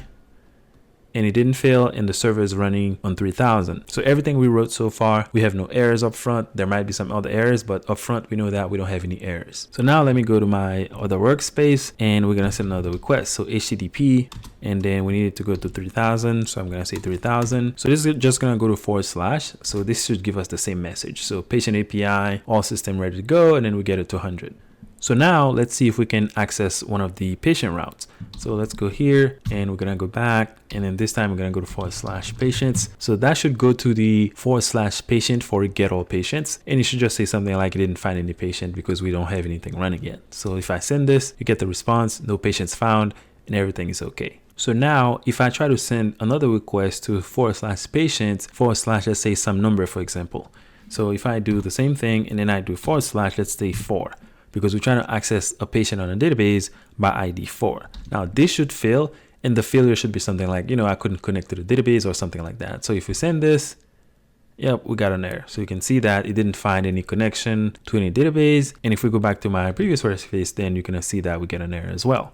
So everything seems to be working. We just have to now create a database connection so that our application can connect to it so that it doesn't fail. But remember, we're gonna wrap this application in Docker. So we wrote the SQL. So let's see if we can find that SQL.init. So we have this SQL script that we need to run, and we need to do that with Docker. So what I'm gonna show you is how you can use this script inside of the application, and then just with one command run the entire application, create the database, create the table, and then have everything working with just one command. And that's just the power of Docker, which is another piece of technology that I wanted to show you how to use it with Node.js in MySQL. But in terms of the Node application itself, the application is pretty much done. I mean, of course, there's always room for improvement in any application, but you get what I mean. Like, we're pretty much done with the actual Node code. Now we just have to integrate this with Docker, and then make sure that we can spin up our database and then run this SQL script and then have everything working with just one command. And that's how we're going to deploy it as well, because with Docker, everything becomes a lot easier when you're containerizing your application. So before we continue, before we move on to Docker, there's a couple things that I want to fix with this application. So the first one is going to be removing this space that I have here. So I'm going to go over here. Oh, went too fast. And then just delete this space that I have here. So I have a space here. I'm just going to remove it. And we also need the last name. You can see that I put the last name when I was first creating this file. I put in the last name and then I delete it. So I'm going to paste this down, and then I'm going to delete and then put the last name there. So this should give us the last name, and then we need the space here. So you have the first name and the last name and everything else. So I wanted to fix these things first. And before we go talk about Docker, I want to give you guys a brief introduction. Obviously, there's no time for me to give you a full tutorial on Docker because it's kind of a not super complex, but it's not a very simple subject. So I'm gonna go over to my third workspace, and then I'm gonna show you a little bit about Docker. So Docker is really a way to isolate processes running on the computer. And this definition is really not doing it justice, but you can think of it as having an application running in an isolated environment with everything that the application needs, like all the files, all the libraries, all the requirements and everything. And Docker has taken over the deployment and hosting of things on the internet because it's so easy. You don't need an actual virtual machine. You don't need a bunch of computers. You can have one computer and then you have a bunch of Docker containers running on it. So hopefully you're a little bit familiar with Docker. And again, you can, look at some tutorial online and check out this page and see what Docker is all about. But you'll need to have Docker installed on your computer, and you also will need to have the Docker Compose, which is kind of an extension of Docker, and it allows you to run containers in an easier way, like multiple different containers together. So if you're really new to Docker, this is probably gonna be confusing to you, and I don't want that to happen to you. So I would say you can take a break and then maybe spend a day or two, learning a little bit about Docker, and then you can come back and then finish the course. But just know that you're gonna need to have Docker installed, and you need also Docker Compose, which is kind of an extension of Docker, which allows you to create multiple different containers in one file. So let's go back to my first workspace, and I'm gonna create a file here. So I'm gonna do E, and I'm gonna call it Docker Compose .yaml. So that's going to be a YAML file. Okay, so I have Docker installed, and I already have Docker Compose installed, and I need to create a Docker Compose file. And this is how you use Docker Compose. You create a Docker Compose file, and then you put all your services inside of this file. This file is going to be created at the root of the application. So make sure the Docker file is at the root of the application. So the first thing we need to do is we need to define a list of services. And to do this, you just type services. So services is going to contain all of the services that we want to define in this Docker file. And the first service that I need is MySQL DB. Okay, so I need a MySQL database instance to be running on this computer so that I can connect our application to it, because I don't have MySQL installed on my computer. And with Docker, I don't really need to do that. I can just run a Docker container that is a MySQL Docker container, and then I'll have an instance of MySQL running on my computer without having it installed. It's just running on a container in an isolated environment, and then I can connect to it, or I can map the port to it, and I can connect to it just like it was installed on my computer. But it's not really installed on my computer. It's Docker that's running it as a container. And for this MySQL DB, I need an image. So the image is the base image. So where is this coming from? And this is going to be MySQL. So MySQL, and I'm going to specify the version 8. So that's 8.0. These versions, they're also called tags, and you would see people do this. They would do like latest. I guess it's fine, but not really, because when you do latest, then whatever the latest is, it's what it's going to give you, and that can break your application. So you always want to make sure you specify a specific version depending on what you're doing, or whatever you need, or what your requirement is. And then I'm going to specify the container name. So I'm going to do container underscore name, and then I'm going to give this a name of MySQL container. Okay, because if you don't do that, then it's going to give you some random default name, and I don't want the default name. I want to be able to recognize the container that contains the MySQL instance. So I'm going to give it a name of MySQL container. That's going to be the name of the container. And then I need to specify a command, which is just going to set a plugin for me, because I want to use MySQL default native password. And this is going to be default dash authentication. So authentication dash plugin, and we're gonna set this equal to MySQL underscore native underscore password. Okay, because I want to use MySQL native password, and for this we need to specify this plugin. And then I'm gonna specify restart, and this is only gonna be restart unless it stops. So unless stop, which means the only time we need to restart this container is when it's stopped. So if it's stopped, then we're gonna rerun it, and then we're gonna have the instance of MySQL again. And then the next thing I need to do is to specify the script that I wanna run. So I'm gonna say volumes, and then I'm gonna point to our specific file. Now, remember, we have this file here. So this init.sql, and if you remember, it's this file here. So what I want to do is, whenever I'm creating this MySQL instance, I want to point to this file so that it can execute this file, so that it can create all of our stuff, the database, the table, and everything. And then the volume is a list. So I'm gonna go down, tab over, and then pass in the first item in the list. And then I'm gonna point it to our file. So here I'm gonna say dbit init, and then point it to the SQL script. And then I need to point this to /docker entry point. So entry point -init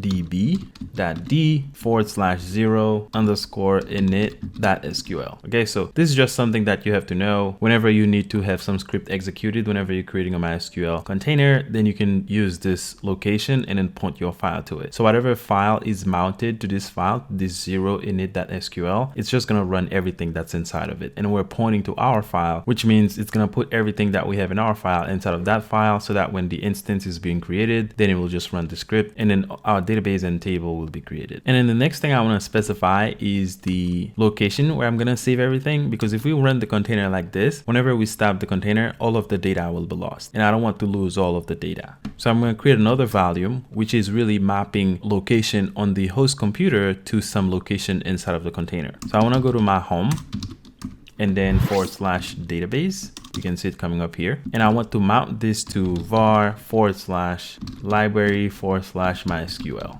So whatever is going to be in MySQL, and this var /library /MySQL, that's where MySQL is going to save all of our data, and we're mapping this to database. So whenever we stop this container, we can actually like get rid of the container, and if we rerun it again and we point it to that location, then it's going to have our data saved in there, so we won't lose everything every time we restart the container or we get rid of the container, at least on this computer. And then I'm going to specify some port. So I'm going to say port, and this is also an array. So I'm going to go down and put a dash, and then I'm going to map 3306. So that's the default port for MySQL. So I'm going to map this port on the host computer, which is this computer that I'm using, to the container, which is also going to be 3306, because whenever you start an instance of MySQL, the default port is 3306. So I'm saying the 3306 on my computer, map it to the 3306 in the container. And I also need to expose this port. So I'm going to say expose, and then expose it as well. So I'm going to say dash 3306. This is also an array, so you have to put it down. So we expose the port from inside of the container, and we also map it to our host, which is what we're doing on line 10 and 11. So now I need to specify some environment variable. And to do this, I'm just gonna say environment. And then I'm gonna go down. And the first one that I need to specify is the MySQL database. So I'm gonna say MySQL underscore database. So this is going to be the database name that we want to start with whenever we start MySQL. So here I'm going to specify patient DB, if you guys remember. So that's the database that we're going to be working with. And then what I'm going to do is just copy this line and paste it down a few times. The second one that I need is going to be the user. So I'm going to delete until the E. So I'm going to delete everything here. And then I'm going to pass in the user. So I'm going to say user. So that's the MySQL user. And I'm just going to change this to something like admin. Okay, so that's going to be the user that we want to work with. And then I'm going to specify the password. So I'm gonna do here, I'm gonna pass in password, and then I'm gonna change this to something like let me in. So we're gonna change this after, because right now you can see that I'm hard coding all this stuff, so I don't want to do it like that. But for now, we're just gonna keep it that way, and then later we're gonna change it. I'm gonna show you a different way we can do it. And then we need to specify the root password. So I'm gonna change this and go over here and then do root underscore password, and I'm also gonna leave it to the same thing. So the root password is gonna be let me in. The password for the user we just created, so the admin user, it's also gonna be let me in. And then I'm gonna change this to a service tag. So I'm gonna do service underscore tags, because we can tag those services. And then I'm gonna pass dev here. So that's like the dev environment. Now I also need a name for the service. So I'm gonna change everything here and then say name. And I'm gonna change this to, let's do MySQL DB. Okay, so it has the same name as the service for the service name. And then the last thing I want to specify is a network. So I'm going to come here and say network, and I'm going to specify a network here, and I'm just going to come up with a name. So let's say internal net, for example. So that's the name of the network. Now I'm going to define this network. So I'm going to go over here and then say networks, and then we're going to name our network. So that's the internal net. And then I'm going to give it a driver, which is going to be bridge. By default, it's going to be bridge anyway, but I just want to show you how we can work with networks. And what network is doing is it's putting this service in a specific network. And if we want to connect two different containers together, they have to be on the same network. And if you remember, we're going to run our application inside of a container, and the MySQL service that we have here, it's also going to be running in a container. So in order for us to be able to connect these two together, they have to be on the same network, which means you have to define a network and then put the two containers in the same network so that you can connect them. And that's what I'm doing here. And like I said, it's really important that you have a basic understanding of Docker, because otherwise you're really going to be confused here. But as I mentioned before, Docker, we're just going to allow you to run some services or some process in an isolated way on your computer. And that's what we're doing here. We're defining a service, which is the MySQL service. So as you can see here on line 2, we say this is the name of the service, and then we specify the image, a name for the service, a command to run, to restart it if it stopped, and then we mount some volumes, which means we're mapping some location on the container to some location on our host computer. And it's not just any location. For example, this one is just mapping all the data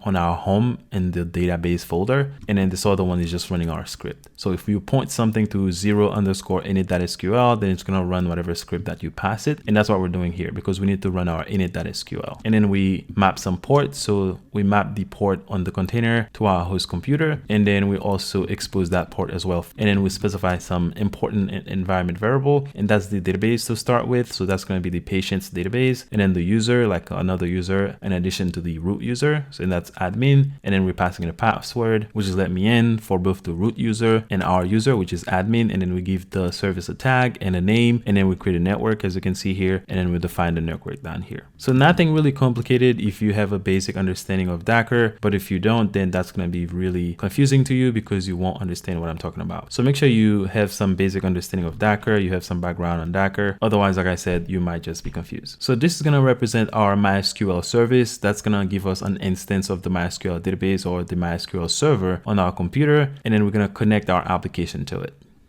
So now that we have the compose file, we can go ahead and test it out so that we can see if we can create the MySQL database. So I'm going to write everything and then quit.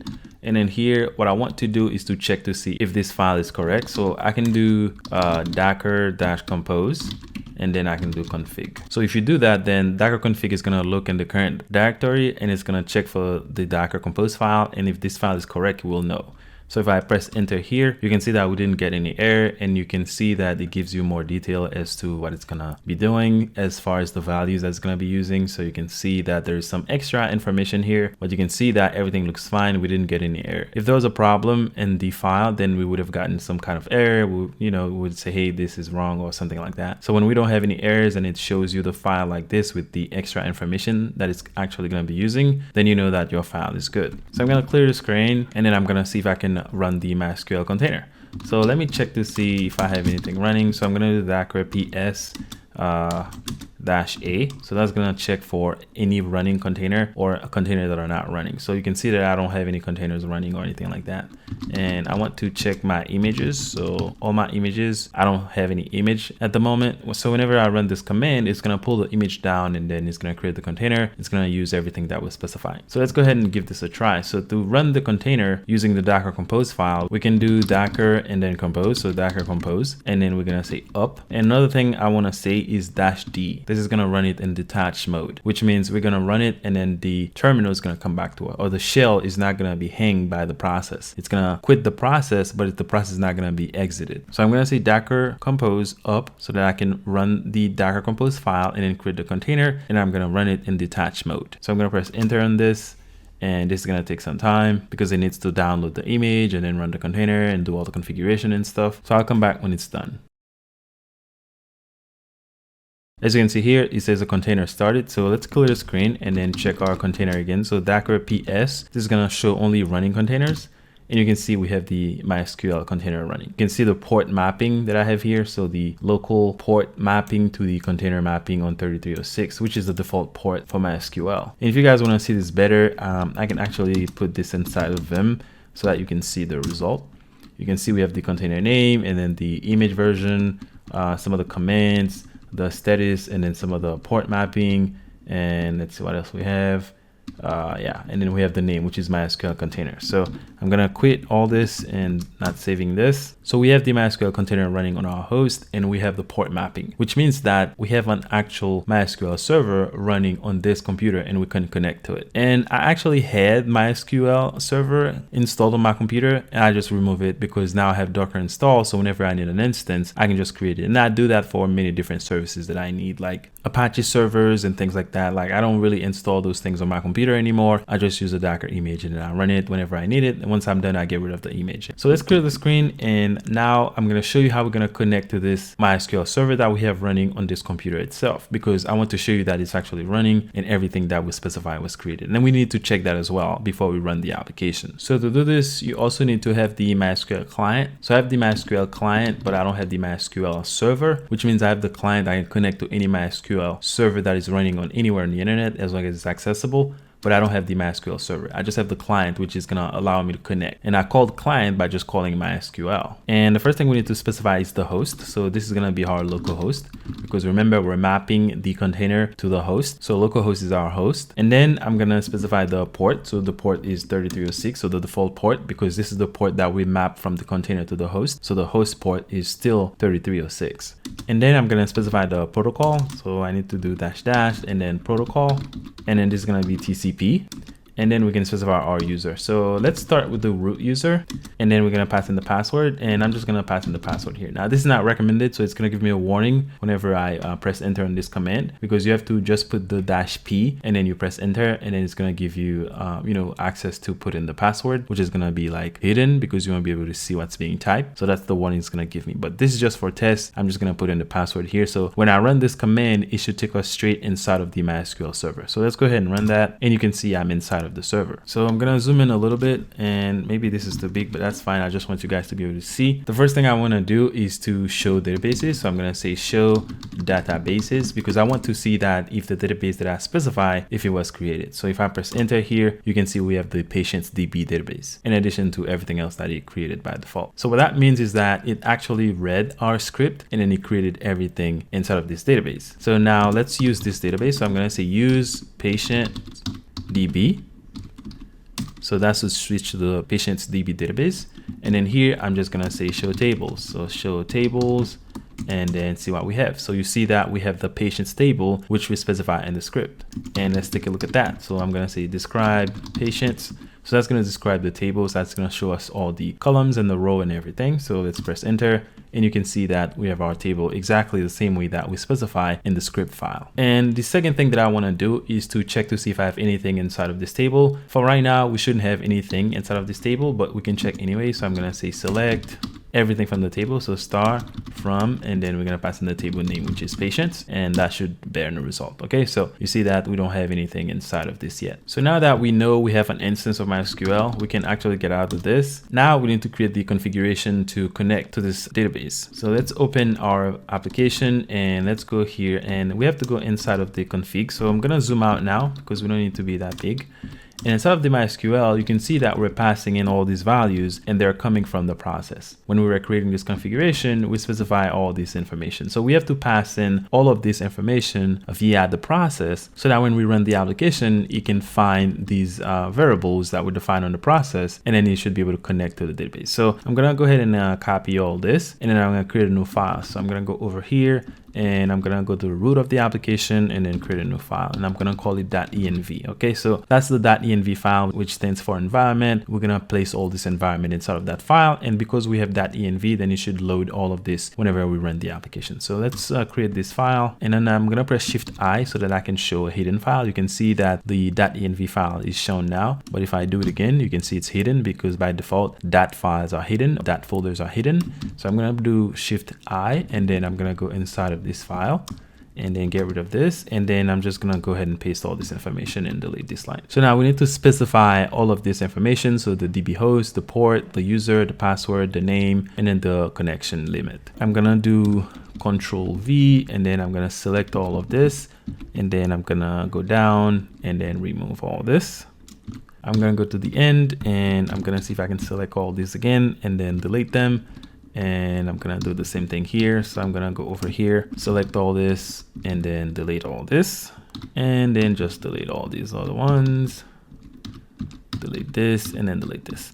So now we have all this information. We just need to specify where everything is. So the host is going to be our host. So that's the local host. So the same host, which is this computer that we use to connect to the database. And then the port is going to be the same. So the port is 3306. So that's the same port of MySQL. And then we're going to go down to the user. We can use the admin user, and then we can use the let me in password. So let me in, and the database name, it's the patients DB. So oops, I have to put an equal here. So equal patients DB. So that's the database by default. And then for the limit, I'm just going to specify, let's say 20. Okay, so that should be plenty for this application. And then I'm going to save this file. So now we have the database running, and then we have the configuration file, which is going to allow the application to connect. So if you go into the config, you can see that we're calling the .env, which is going to load this file inside of the process.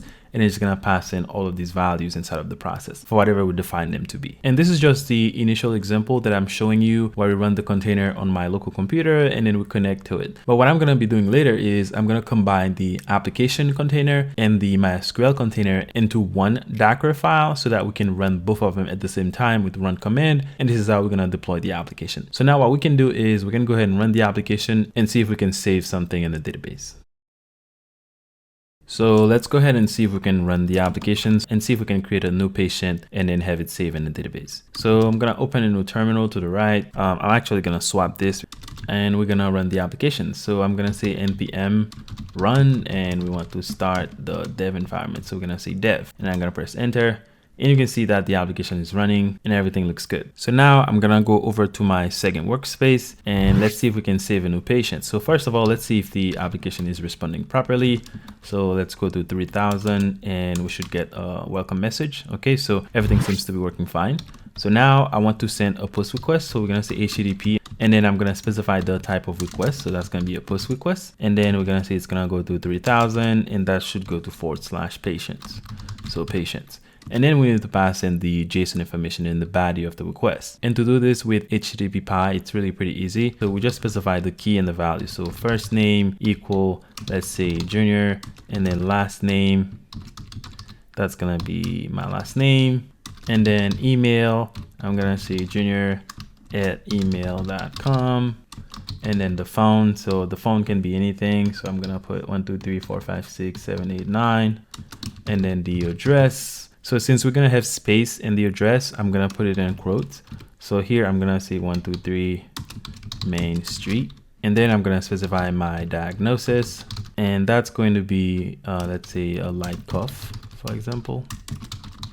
And I'm gonna put this in quote, and then I'm gonna specify the image URL. So I'm gonna say image underscore URL, and then let's simulate some server. So https://image server.com/junior.png. Okay, so let's just say that this is the server where the images are saved, and then we're just saving a string which points to that specific server for that specific user, or for that specific patient in this case. So if I send this request, this patient should be created in the database, and we should be able to request that patient with a GET request. So let's go ahead and press enter.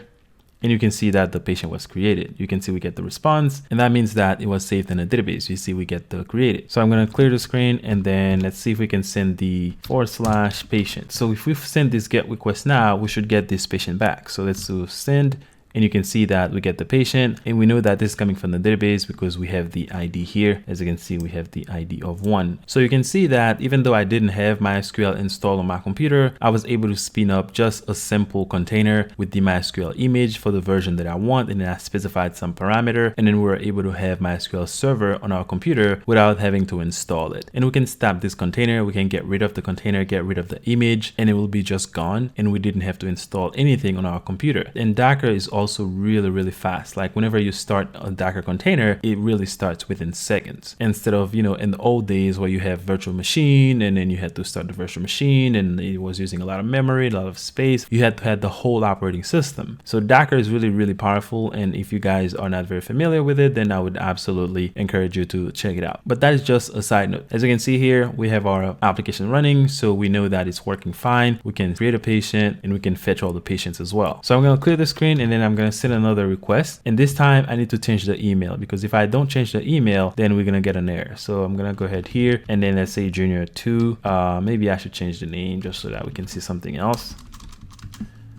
So let's say Richard, and then Smith, and let's just change this as well. So let's see Richard, and everything else can be the same. We just need to see another request that is working. So I'm going to go ahead and send this again. We get the patient back, clear the screen, send the request to get all the patients, and send it. You can see that we have both patients returned to us. So everything seems to be working as expected. So I'm going to go ahead and clear the screen, and let's see if we can fetch one patient. So we're going to go to /patients, and let's go to the second patient. So if I send a GET request to /patient/2, then that should return me just the patient with the ID 2. So if I send this request, you can see that we got Richard returned back to us, and I can clear it again, send the patient by ID 1, fetch that, and you can see the patient with ID 1 is returned. So now let's go ahead and test the delete. So if you want to send a delete request, we're going to specify the type here. So I'm going to say this is going to be a delete request. Also going to patients. Let's say I'm going to delete the first patient, or the patient by ID 1. So if I send this request, you can see that patient deleted. And if I try to fetch all the patient again, so I'm going to go to patients this time,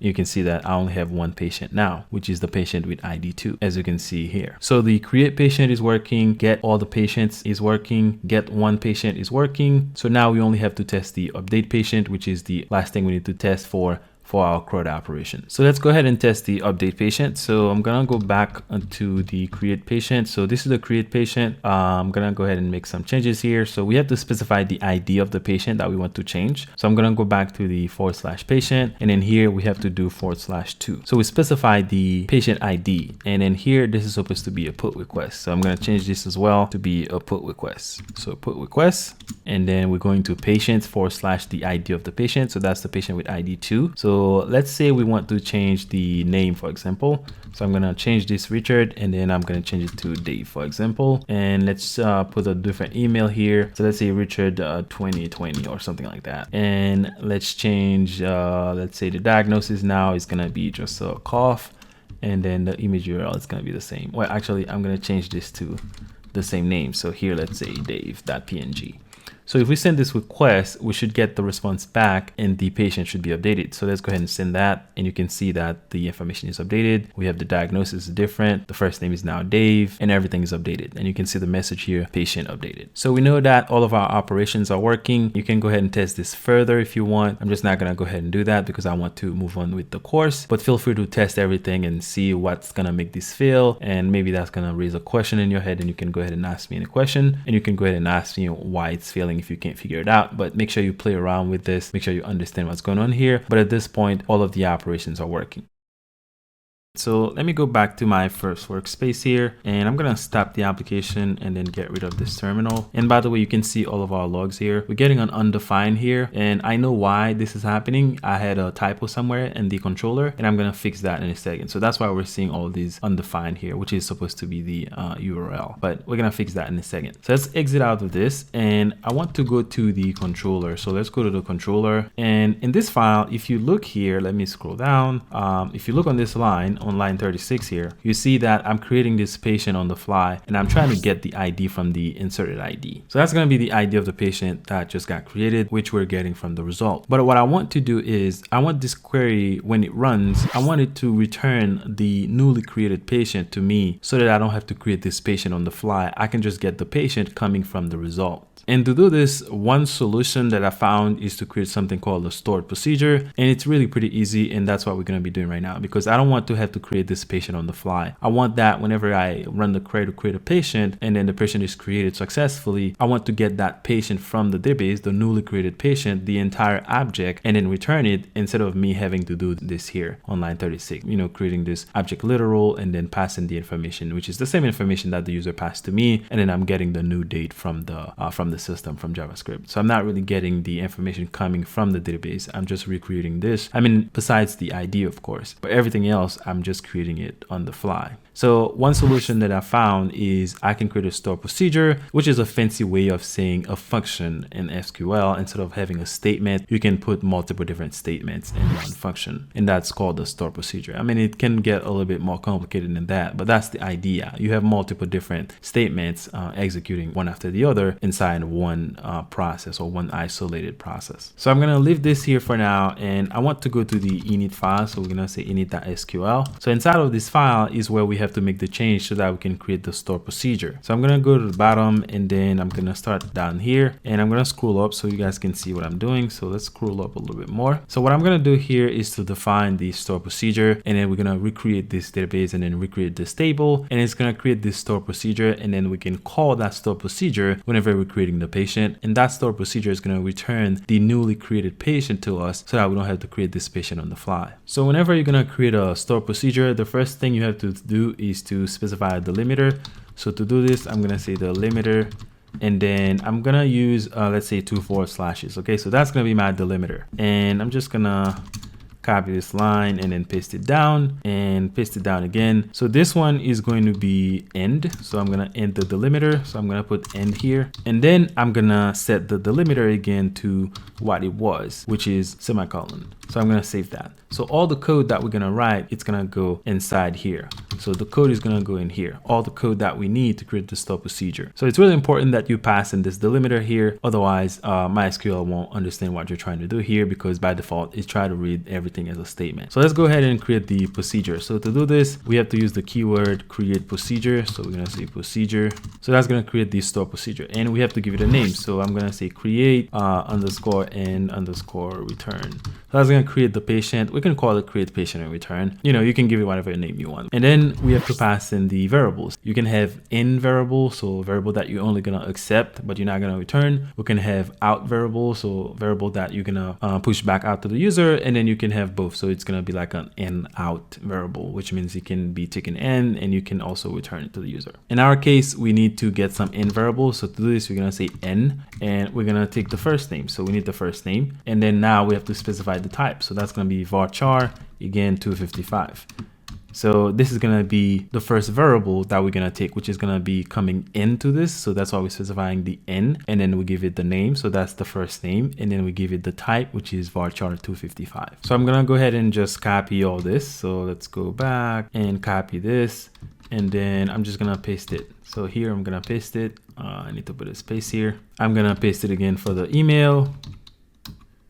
And then I'm gonna paste it again for the phone, paste it again for the address, and then we're gonna paste it again for the diagnosis, and then we can paste it again for the image URL. So paste it again. So let's go to the beginning and see what we're doing here. And I'm gonna scroll up so that I can see the variable that I'm trying to set. So you know that we're not passing in the ID, that's because it's auto increment. So MySQL is just gonna auto increment it, and then it's gonna add the new value to the next patient that we add in the table. So we don't have to specify the ID, and we're not taking the ID either because we don't need it. MySQL will take care of it. And then let's change the second first name. So this one is not going to be the first name. It's actually going to be the last name. So we're going to change these 3 and then we're going to say last name. So we're taking in the first name, then we take in the last name, and what the next thing we have is the email. So I'm going to change this whole thing and then pass an email. And I think I'm going to just put this on a new line. So I'm going to go on a new line and move this over a little, maybe like about right here. So we get the first name, we get the last name, and then we get the email. So let's change this to phone, and then we need to pass in the address. So address, and then we need to pass in the diagnosis. So let's change this to diagnosis, and I'm gonna put the next one on the new line. So let's go over here and then put this on the new line. After the diagnosis, we need to pass in the image URL. So we're gonna say image URL. Okay, so we're taking in all of the values that we need inside of the parameters of the function or the store procedure. And then I'm going to change this to a closing parenthesis. So now we have all of the values that we need to be passed in for the store procedure, as you can see that I'm doing here. Okay, so that's all we're doing here. So we're creating the store procedure, which is technically some kind of a function. So we use the delimiter, and then we pass in the keyword create procedure, and then we give it a name create in return, which is going to create the patient and then return the patient. And then we're taking in some variables. So the first name, which is incoming variable, we're not going to return those variables to the user. We're just going to take them in. That's why we have the in keyword. And then we have the first name, last name, email, phone, address, diagnosis, image URL.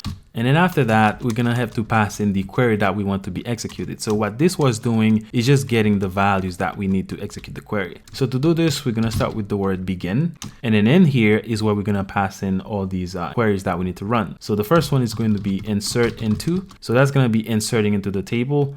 Actually, I think we can go ahead and get this. So let's go inside of the query, and then we can just copy all this. So I'm gonna put this here and then copy everything here. So I'm gonna copy this, and then I'm gonna go back to our file, and I'm gonna go here, and let's see if we can paste this here and then paste it. So I'm gonna remove that last comma, and I'm gonna remove that as well. Go to the beginning, and I'm gonna delete some of this stuff. So we need to delete all this. So insert into, and then the table. So we're gonna pass in the first name, last name, email, phone, address, diagnosis, image URL, and then the values are gonna be the same values. So instead of question marks, we're gonna get in the same value. So let's go back here, and then let's copy everything here. So I'm gonna select all these words,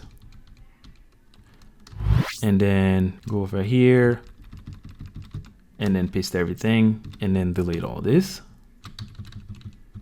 So what we're doing here is, in here, when we're passing in all of these variables, we're specifying what we want to set. So we want to set the first name, the last name, the email, the phone, the address, the diagnosis, and the image URL. I need to get rid of one of these. And we're passing in all these values. And these values are coming from what we get up here. So if I highlight this, so right here. So all these values that we're getting in as in parameter or incoming variable for the function, we're passing them as the values. So we have to get rid of the question marks and passing in the actual values because we get them from the create store procedure, which is highlighted here. So I hope that makes sense, but that's pretty much what we're doing. So let's make sure this statement is ended. So I'm gonna go over here, and in here, I'm gonna end this statement. And then the next thing we want to do is to get the last inserted ID. So now I'm gonna scroll up a little bit so you guys can see. And then I need to get this ID by calling in the last inserted ID. So to specify this, I'm gonna get a variable. So I'm gonna set the patient ID. So I'm gonna say patient underscore ID. So that's a variable that I'm defined here. And then I'm gonna set it equal to the last underscore inserted underscore ID. So this is going to give us the last inserted ID, which is going to be the ID of that patient. And this is supposed to be insert. So last insert ID. So now we can go ahead and then select the patient by that ID. So here we're going to say select everything from the patients table. So patients where the ID equal that ID that we just specified. So patient ID. And we can put space in between this just to make sure you guys can see it clearly. So pretty easy.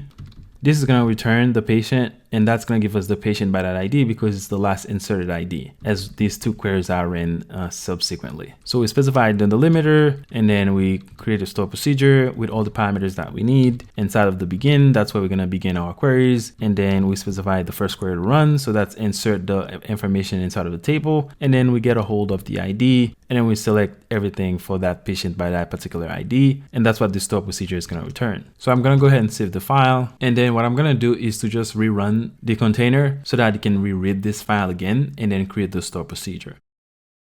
So let's get back to the terminal.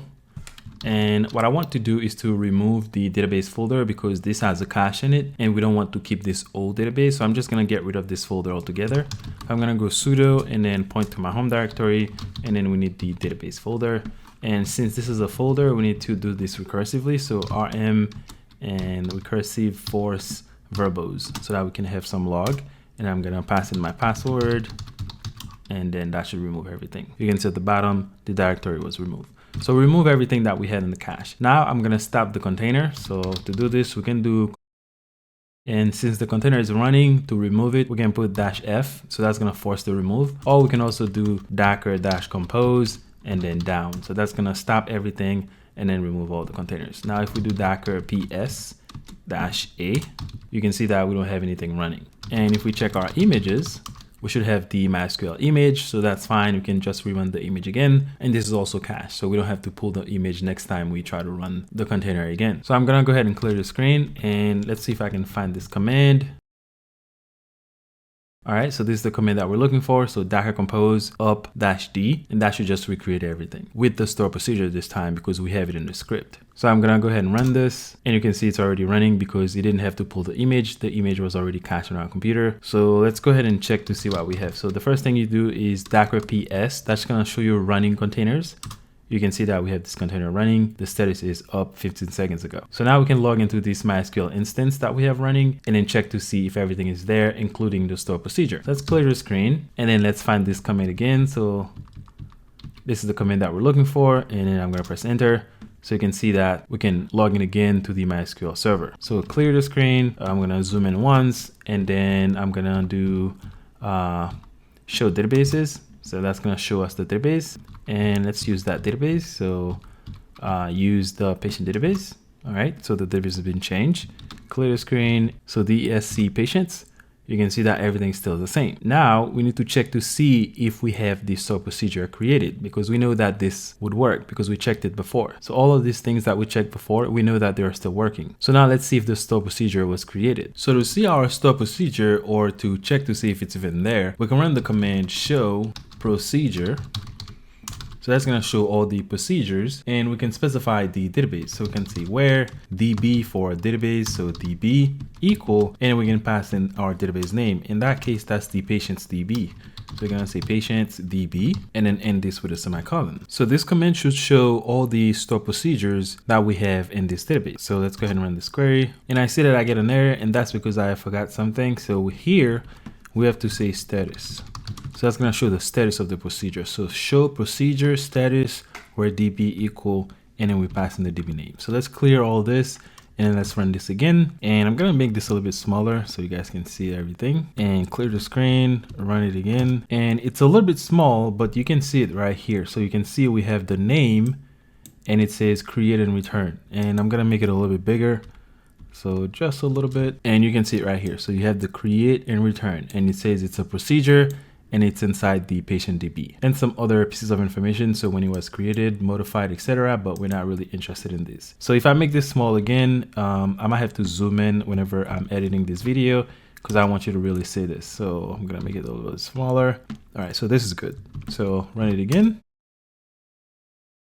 And you can see for the patients DB, we have one store procedure, that's the create and return, and the type is procedure, and then some other information that we're not really interested in. But now we know that the store procedure was created, so we know that whenever we run the container, it read the script file again, and it was able to create the stored procedure that we specified. So I'm gonna zoom in and I'm gonna exit out of this. So now we know that the stored procedure is there, and so we can exit. Now we're gonna make changes to the application so that it can use the stored procedure. And I'm gonna zoom out a little bit. So let's go ahead and see if we can open the query file. And in here, I'm gonna copy the create patient. So this line right here, I'm just gonna go ahead and copy it and then paste it down. And then I'm gonna rename it something else. So here I'm gonna say create patient and let's say procedure. Okay, so that we know that this is the procedure. So that's the create patient procedure. And then I'm gonna change everything in here. And what I want to say is I want to call the procedure. And to do this, you do call. So this word is a keyword. So you're gonna say call, and then you pass in the name of the stored procedure. So this is create underscore n underscore return. So that's the name of the stored procedure. And then we're gonna pass in all the information that we need to pass it in here. Let's go ahead and see if we can copy some of this stuff. So I'm gonna go over to the values and I'm just gonna copy all these question marks because that's what we need. So I'm gonna highlight everything and then copy everything and then come down here. And then I'm gonna paste it in here. So we're gonna call create and return, and then we're gonna pass in all the values. So first name, last name, email, phone, address, diagnosis, and then image URL. And I'm gonna save that. So this is how you call the stored procedure. You say call, and then you pass in the name of the stored procedure, and then you pass in the parameters that it's accepting. And in our case, all of this is gonna be passed in dynamically, which is why we're passing in question marks and not actual values. And then I'm gonna go ahead and remove that last comma and then save the file. And now we need to go inside of the controller and then make sure the controller is calling this stored procedure instead. So let's go down to the create patient. So this is the create patient right here. So instead of create patient, we're gonna call the create patient procedure.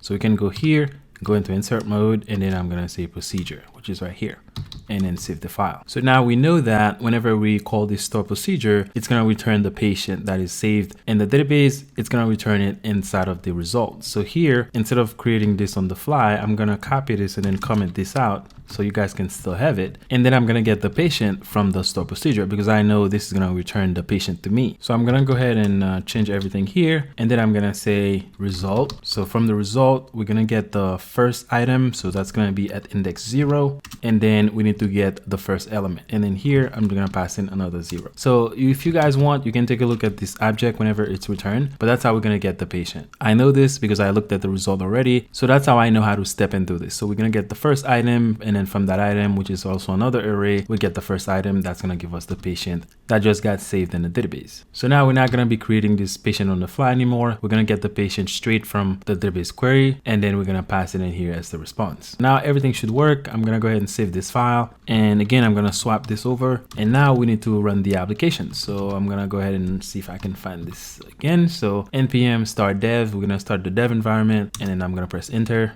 And I see that I have an error and it looks like I missed a comma. So I'm gonna cancel out of this and just close this for now.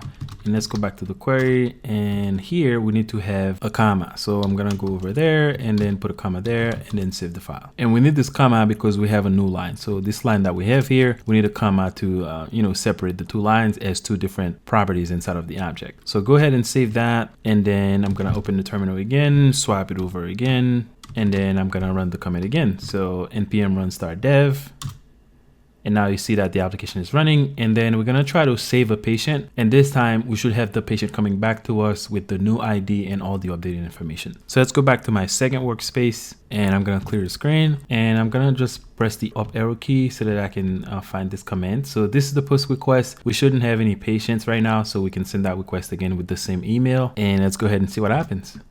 So you can see now we get the patient back with the patient ID, and we also get the time coming from MySQL. And we also have the ID here. So this is what's coming from the database, and that's what our store procedure is doing. So it's returning this patient that just got added into the database. And we can do another test. So I'm gonna send the same information again, but I'm just gonna change the email so that it doesn't fail because we have a constraint. We can only have one email. So I'm gonna say Rick and then send it again. And you can see now we have the same information again, ID is 2, and then we get everything back. And that's the patient that is coming from the database. That's not the patient that we're creating on the fly. And that's our store procedure in action. Let's go ahead and go back to my first workspace. And what we're going to be doing now is to containerize the Node application. I mentioned earlier that I'm going to put these two applications inside of the same Docker Compose file. And that's what we're going to be doing. But before I do that, I want to take care of this undefined, as you can see here, so that we can have our log properly displayed on the console. So I'm going to cancel this and then close this terminal for now. And let's go inside of the controller. So I'm going to say controller.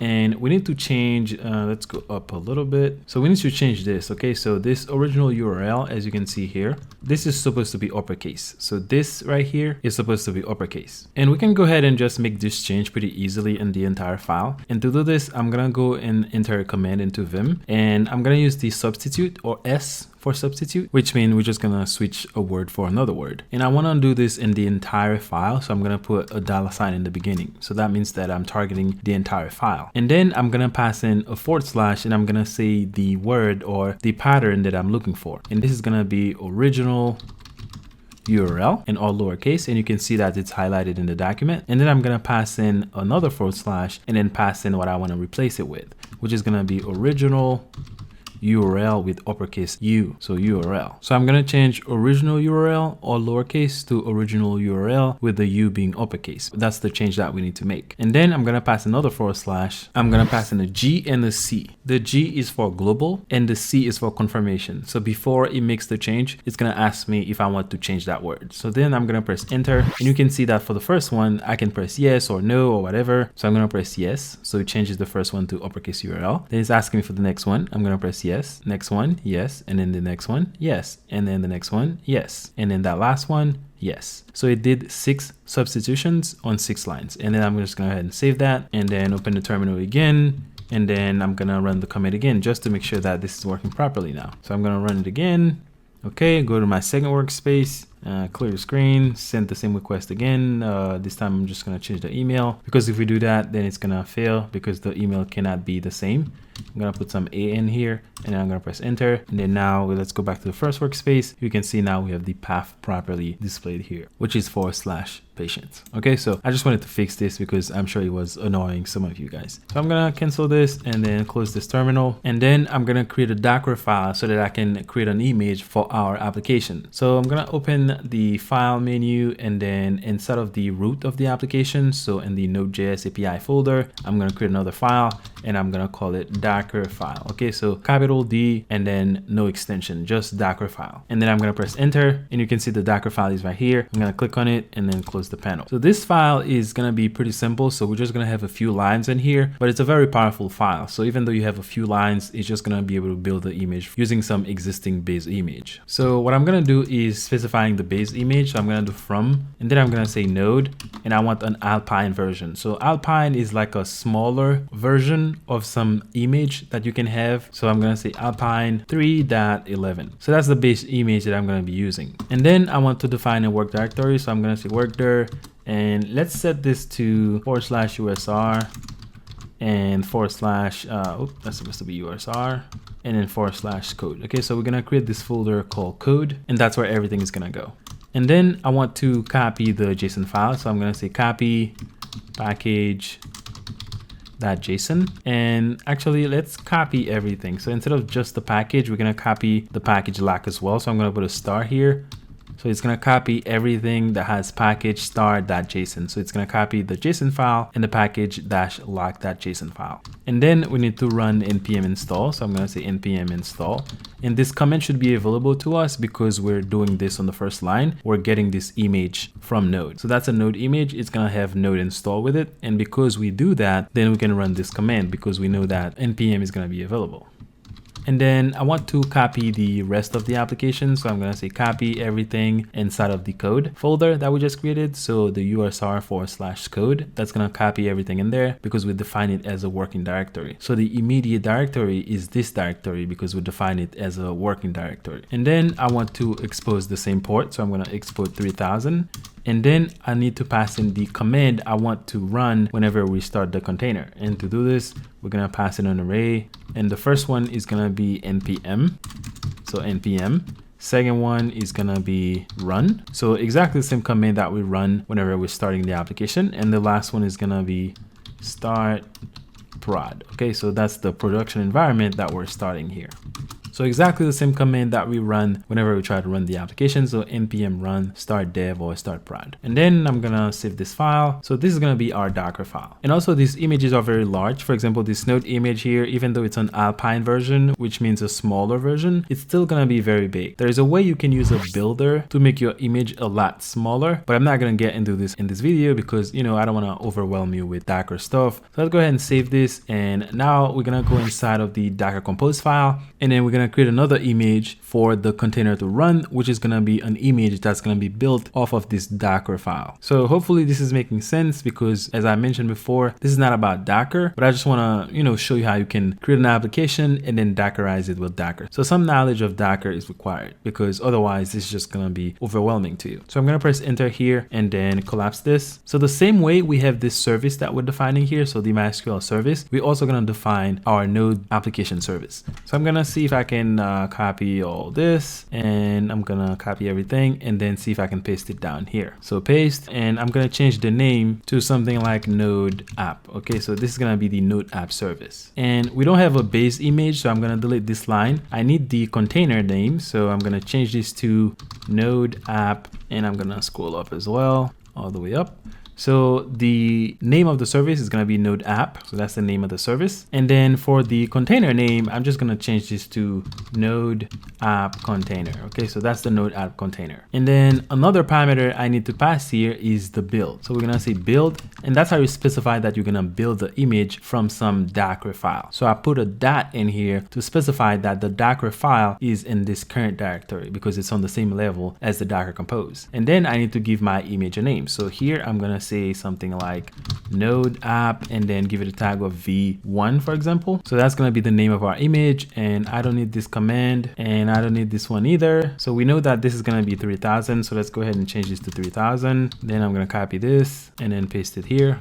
Copy it again, go down here and then paste it and then remove that one, save. Inside of that container, we're gonna expose 3000, and then we're also mapping 3000 to 3000. So this is gonna be the mapping on our local machine. So this first 3000, and the second one is the port that we're exposing inside of the container, which is this 3000 here. So we're mapping the 3000 from inside the container to our local computer, which we're doing here by exposing it from inside the container, and then we're mapping it here. And for the volume, I'm just gonna delete this line. So we can map this to some folder. So we can say something like Node App, and then we map it to our folder. So here I can say something like /code. And we need to pass in some environment variable. So I'm gonna put a space here so that we can see the difference between the network and the actual service.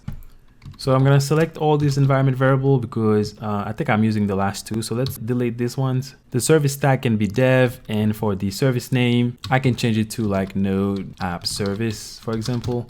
Can be anything, and this dev should be prod. So let's go ahead and see if we can change that. So I don't need to confirm, and I'm gonna change everything to prod. So I'm gonna change this to prod, and I'm targeting the dev. So let's go here and say dev and then press enter, and everything is changed. All the devs are changed to prod. And for our environment variable, we still need to pass in the MySQL environment variable. But remember, this service is also on the same network as the MySQL service, which means we can connect the two together because they're gonna be in the same network inside of the container. So let's go to the .env file, and I'm just gonna copy everything inside of this file and then go back, and I'm gonna paste everything here, and I'm gonna move everything over and scroll up.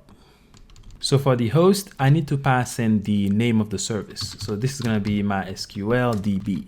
Okay, so that's the name of the service that we defined. So if we go up for 1 second, you can see that this is the service name. By default, that's going to be the service name. And if we go down here on line 20, you see that I'm passing in the service name here, which is the same name. So whatever name you define for the service name, or if you don't define a service name, then whatever name you have here for the service, then that's going to be the default that you need to use. So let's go down again. And we actually need to change this equal sign to a colon. So let's change that. The database port is going to be the same. So I'm going to change this to a colon as well. And the user is going to be the same. So admin, the password is going to be the same. So let me in. The only thing is I'm going to put this in single quote. So I'm going to put this inside of single quote. And I'm going to do the same thing for the user as well. I think if you don't put the single quote, then it's not going to work. Also need to pass in a space here. Oops, let's go up here, put in a space, another space here, so space. The database name is going to be the same, but we need to change this as well. So semicolon, And then for the connection limit, we're going to change this as well to a semicolon and then save. And we need to put a space here and also another space here. Now, one last thing that we need to do, we need to tell Docker that this Node app service that we're defining on 24, as you can see here, this whole service that we're defining here, we have to tell it that it depends on the MySQL service, because the MySQL service or the MySQL container has to be running first, and then it can run this service. So to do this, we're going to add in another key here, and that's going to be depends_on. So that's how we tell it what service it depends on. And this takes a list. So we're going to put a dash, and then we're going to say MySQL DB. So that depends on the MySQL DB service. Oops, DB. All right, so let's go up to the top just to recap. So you can see here, we're defining another service. So that's the Node app service. We give it a container name. We tell it to build the image using the Docker file, and then we give the image a name. So that's the Node app v1. And I noticed that I have a typo here, so we can go ahead and change that as well. So we need to put another P here and then save. So Node app v1, the v1 is the tag or the version, and then we define a value. We don't really have to do that, but I do it anyway. And then we map the port from the local computer to the container. We expose that port from inside the container as well. And then we define some environment variable. As you can see here, we're defining all this environment variable. So the host is MySQL DB, because these two services, they belong to the same network. And then we pass in the port, so 3306, the username, so admin, the password, the name of the database, so the DB name, and then the connection, so 20 again, service tag for prod, and then the service name is Node app service. So that's all we have to do to put these two services together inside the same file. And then down here, we're specifying that this Node app depends on the MySQL service. So the MySQL database is going to be started first, and then it's going to start this container because it knows that it depends on this MySQL service.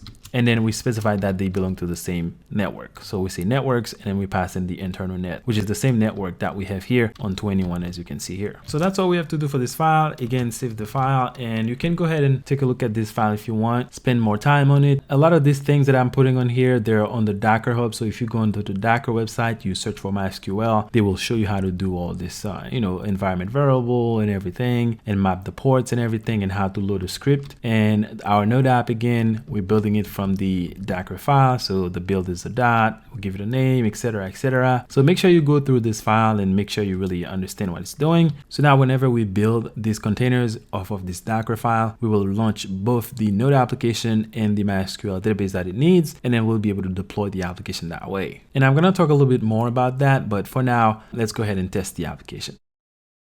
One last thing I want to pass in here before we go and try to test this. Inside of the environment variables, we can pass in the server port. So here we can say server_port. Okay, so remember we have this specified in our application as well, and I'm gonna set this to 3000. So okay, so make sure that this is running on 3000. Now we didn't really have to do this, because if we go inside of the index file, so if I go inside of the index file, you can see that on line 11 we're gonna get 3000 anyway, because if we don't pass anything, we get 3000. So I didn't really have to do this, but I just wanted to show you. So let's go back, and I'm gonna copy this line as well and then put it in the .env file. So .env, and then I'm gonna paste it here.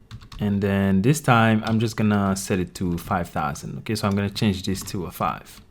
Just save it so that we can see the difference. So when we run it on our local, it's supposed to run on 5000, but if we ran inside of the container, then it should be on 3000, so that we can see the difference when it's loading this environment variable file and when it's actually reading the variable from the Docker file. I just want you to see the difference. So I set the port to different numbers. So I'm gonna open another terminal here. So let's do this. And what I'm going to do is this time I'm gonna check to see what I have running. So I have Docker PS, and you can see that I have a MySQL instance running. So this terminal is a little bit too small for me.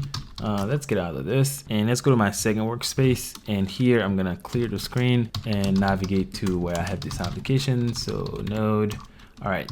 So if I do Docker PS, you'll see that I have the instance of MySQL running. So I'm gonna do Docker -compose down. Okay, so we're gonna stop this, and then we're going to remove the container as well. Clear the screen. So now if we do Docker PS-A so that we can see everything, you see that we don't have this container running anymore. So if I do Docker images, we should only see the MySQL image. As you can see, we have that image here. And then we're gonna run docker-compose up and then -d. But this time we need to pass in --build so that it can build the Docker file inside of the Docker compose file. So when we run this command, it should start the MySQL server. And then after that, it's gonna start the Node application and everything should work together. So we're gonna run this one command and it's just gonna do the trick for us. It's gonna start the containers, run everything, map all the ports to our local computer, and then we should be able to test the application exactly like we were doing before. But this time, we're just not gonna start it ourselves with npm run start dev or start prod because we specified this inside of the image. So whenever Docker is gonna start the image, that's the command that it's gonna run. So it's gonna start the Node application as well. Let's go ahead and run that. Okay, it looks like we have an error and it says that on line 3 in my Docker file, I have a problem here. So let's go inside of the Docker file. So you can see here, I'm copying something, but I'm not specifying where I wanna copy everything. So what I'm gonna do is specify that I wanna copy everything inside of the code folder that we just defined up here. So I put a dot in the /. So let's go ahead and save all that and then quit and clear the screen and then run the command again. So that's the Docker compose up -d for detached and then build the Docker file and then run. All right, so this can take some time because it has to pull the images and then download everything. So I'll come back when this is finished.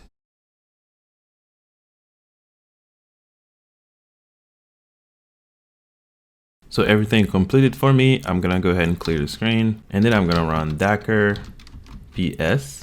And this is gonna show us all the containers that we have running. And you can see we have 2 containers running. So the application and then the MySQL container. So what I'm gonna do is to just put this inside of Vim again so that we can see everything.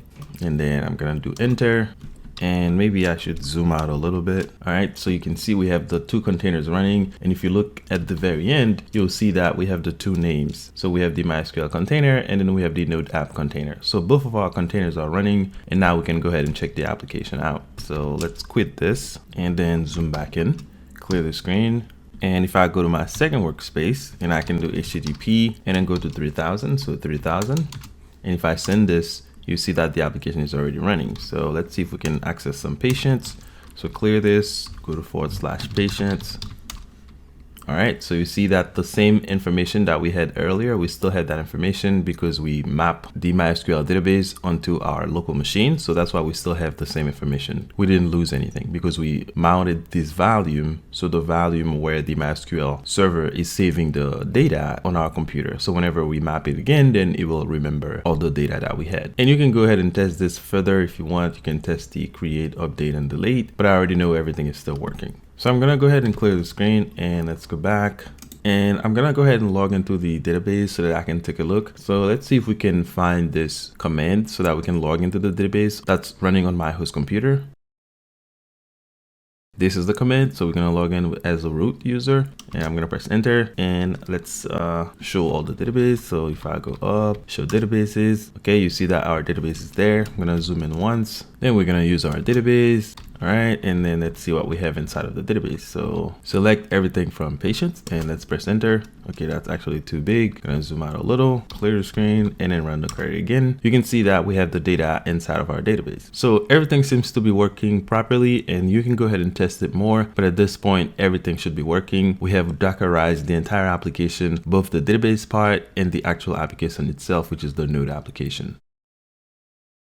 We got to the point where we're going to deploy the application. And to do this, all we need is some server in the internet or some server on the cloud that's gonna have a public IP address so that we can access it from anywhere in the world, which is the whole concept of the internet. And in this example, I'm gonna be using the Amazon Web Services to provide me with some cloud computing power so that I can create a computer in the cloud. And then that computer will have a public IP address and then we'll be able to access the application using that IP address. AWS is very popular. They're like the main cloud provider in the world. I think they have like almost 50% of the market share. So that means that almost half of everyone using the cloud, they're using the services that are provided by AWS, which is Amazon Web Services. And again, like I said, you can use any cloud provider that you want, or even if you can set up your own server, then feel free to do that. But you just need to understand that you need to have some server running on the internet with some public IP address so that we can access it on the internet from anywhere in the world. And and I already have the console open, so I'm already logged into AWS. And since this is really open, meaning you can use any cloud provider that you want, then I'm not gonna,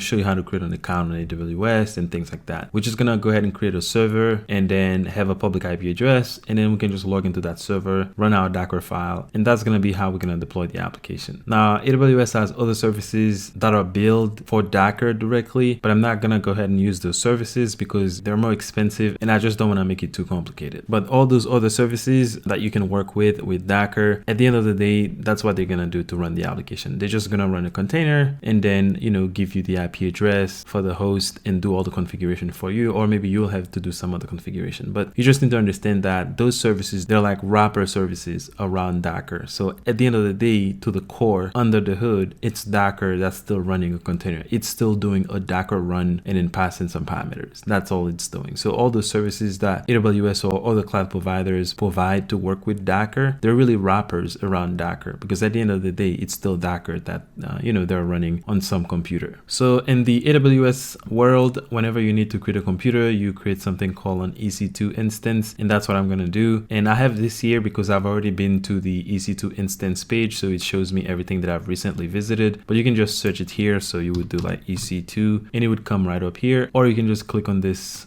and then expand all the services. It should be under compute. As you can see here, we have EC2 instance. So I'm gonna go ahead and click on that, and I'm gonna create a new instance. So this instance I was using as a web server, I just terminated it, so I'm not gonna be using it. And I wanna show you how to create one as well. So we're gonna click on launch instances, and we're gonna stay in the free tier. So I'm gonna pick the first one here and then click select. Now it's gonna ask me what kind of instance that I want. Again, we want to stay in the free tier because I just wanna show you this thing online. I don't want you to be spending money, spinning up AWS instances. That's going to cost you money. So we're just going to stick with the free tier, and then I'm going to click on next. And this is a very important part of this because I want to put in a script for the configuration of the instance. And what this is going to do is it's going to allow us to install Docker and also Docker Compose on the computer as we're creating it. So instead of, create the instance and then log into it and then install Docker and everything, we're just going to put in the script in this box. And then whenever it's going to configure this instance, whenever it's launching it's going to run the script, and that's going to install Docker and Docker Compose. And that's really all we have to install so that we can deploy and run the application. So I have this tab open here, and this is the same application that we built in this course, and this is the script that I have here. So some of the stuff that I didn't want to retype, I just put them in this script file. As you can see, I have the HTTP post as well because it's such a long string I was testing and I didn't want to have to type this whole thing. So I just put it in here. I can just copy and paste it whenever I need to test. So this part here from line 1 to line 8, that's the script that we need to put in this box. So I'm gonna go ahead and copy this thing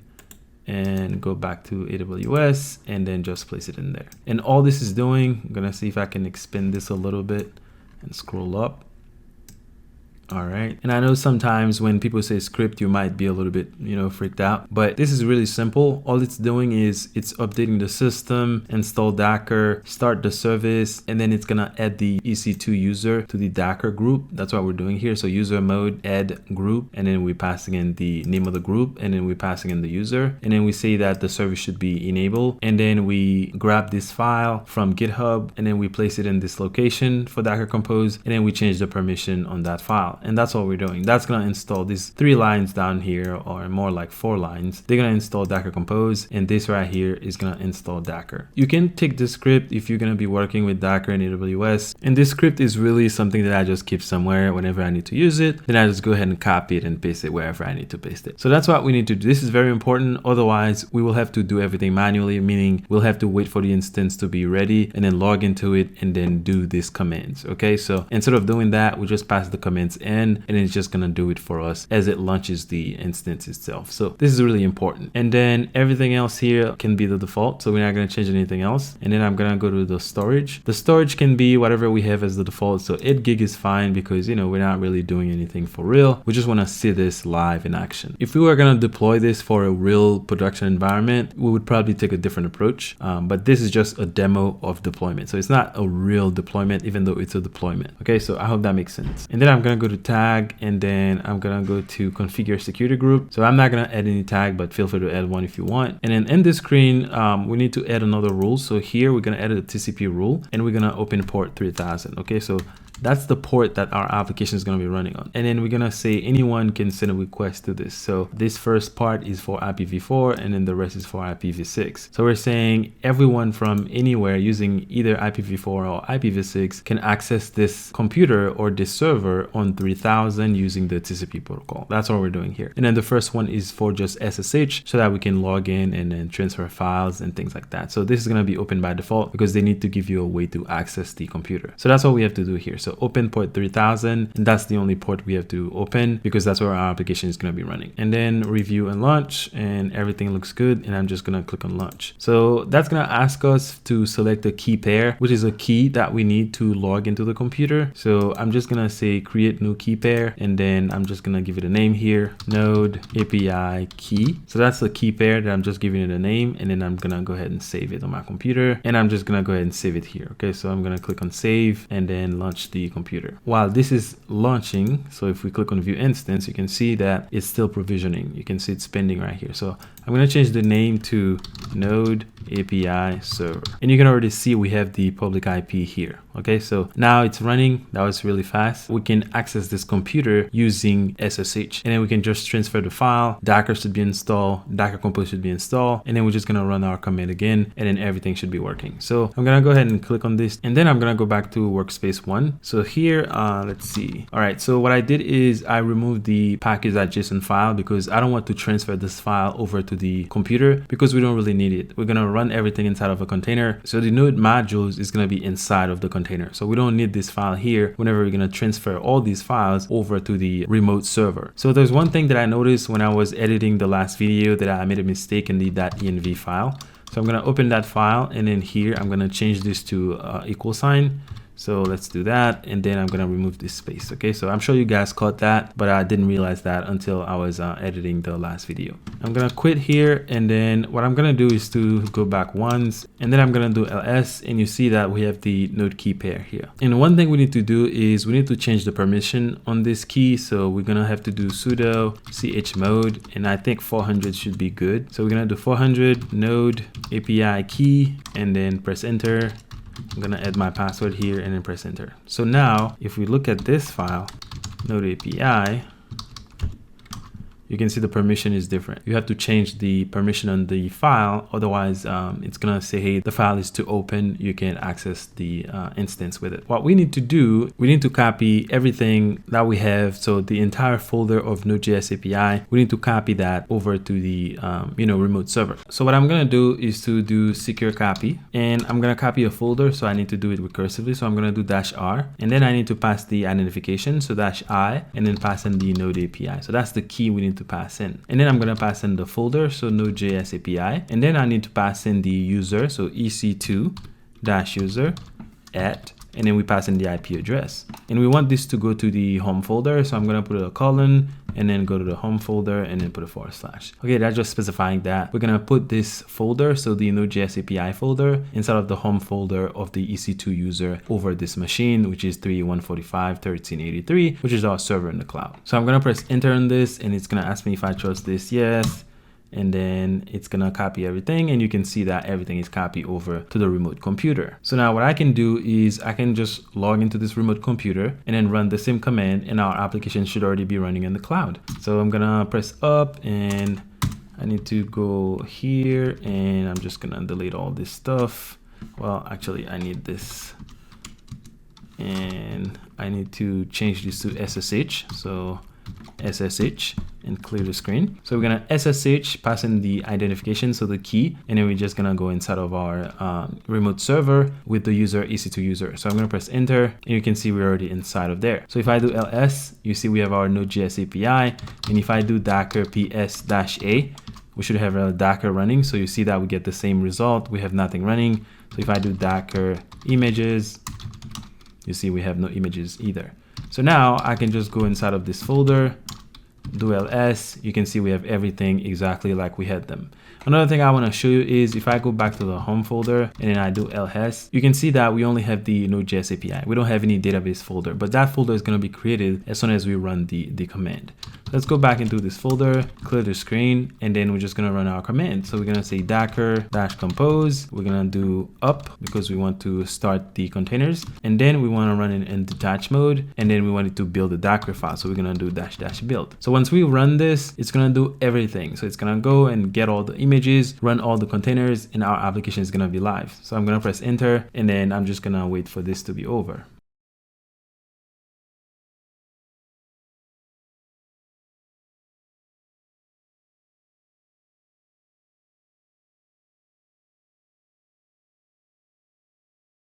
Everything completed for me, and you can see that we have 2 containers running on this host. So I'm gonna clear the screen, and then I'm gonna do Docker PS, and you can see we have our 2 containers, both of them up and running.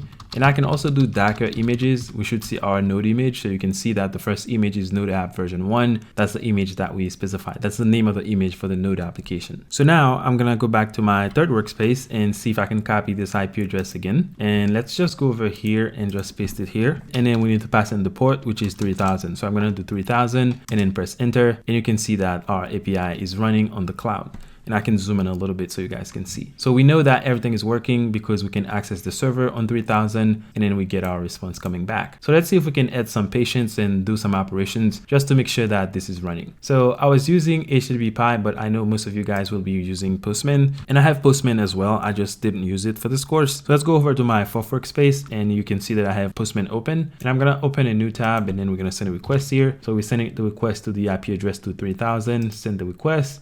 You can see that we get the response. And I can also go to /patient, so patient, and then send a get request. You can see no patient retrieved, and then as of right now, we don't have any patients. So let's go ahead and see if we can send a post request. So go to the body, we want to do raw, and then we're going to change this to JSON, and we're going to pass in our JSON in here. So we're going to do first name, I'm going to do junior, and then I'm just going to copy this and then paste it down a few times. So first name, gonna change the last name, email, so that's gonna be junior@email.com, and then we're gonna do the phone, so this is gonna be phone, pass in some phone here, and then we need to pass in the address, so address 123 Main Street again, and then we need a diagnosis, so diagnosis, and this can be anything. And then we need the last one for the image URL. So I'm gonna change this to image_URL, and then we're gonna pass in something here. So HTTP, actually, I'm just gonna pass in the same domain. So I'm gonna copy all this and then paste it down here. And then let's do like images and then junior.png. Okay, just some random URL that doesn't exist. So if we go ahead and send this as a post request, so I'm going to change this to a post request. This is going to go ahead and create this patient, and then we should be able to fetch that patient after that. So let's go ahead and send this request, and you can see that we get the response back. We get a 201, and then we get the HTTP status code, the message, and then we get the data, and then that's the patient that we just added. You can see that we get the ID, and then we get the created at, so we know that everything is saved in a database. So now if we go back to the browser, go to patients, so /patients, we should see that patient right here. Okay, so, and we can also fetch for that patient by passing in the ID. So if I say /1, press enter, you can see that we get the response with just that one patient as our data. So everything is working and it's live. And I don't know when you guys gonna be watching this. I'm gonna keep this up for like a day or two, because you know, as I keep this up, AWS is just gonna keep charging me for that EC2 instance, and I don't really need it to be up and running. But I just want to show you that, you know, we can actually deploy this real easy with Docker. So go ahead and test the application further if you guys would like. But after you do your own deployment, you can take the link and send it to your friends or your family members as something concrete. Now, another thing I want to mention is we don't really need to be in here. Like I can exit and I can actually close my terminal and everything should be working. So now if I go back to my third workspace again, refresh, it's really a real deployment that you did. Obviously, this is not production grade deployment, but it's a good deployment that you can do with Docker if you want to use Docker for your architecture. I just want to show you that we didn't have to have the terminal open for this to be working. I can close my computer and then and come back tomorrow, this should be running no problem. So I hope this was helpful to you, and maybe in the future I'm going to show you how to build a real application that you can actually use for some production service, because right now we have a bunch of patients and patient information that's really sensitive information, and there's no security on this API. So maybe in the future I can show you guys how to use JSON Web Token and then secure API and build something with a login functionality and a register functionality, you know, something that's a little bit more complex so that you can take your skills to the next level. But we covered a lot in this course, so make sure you assimilate the information really well and you understand what everything is doing. If you have questions, let me know, or use Google to find your answers. If you can't, just reach out to me. I should be happy to help you, and I will see you guys in the next one.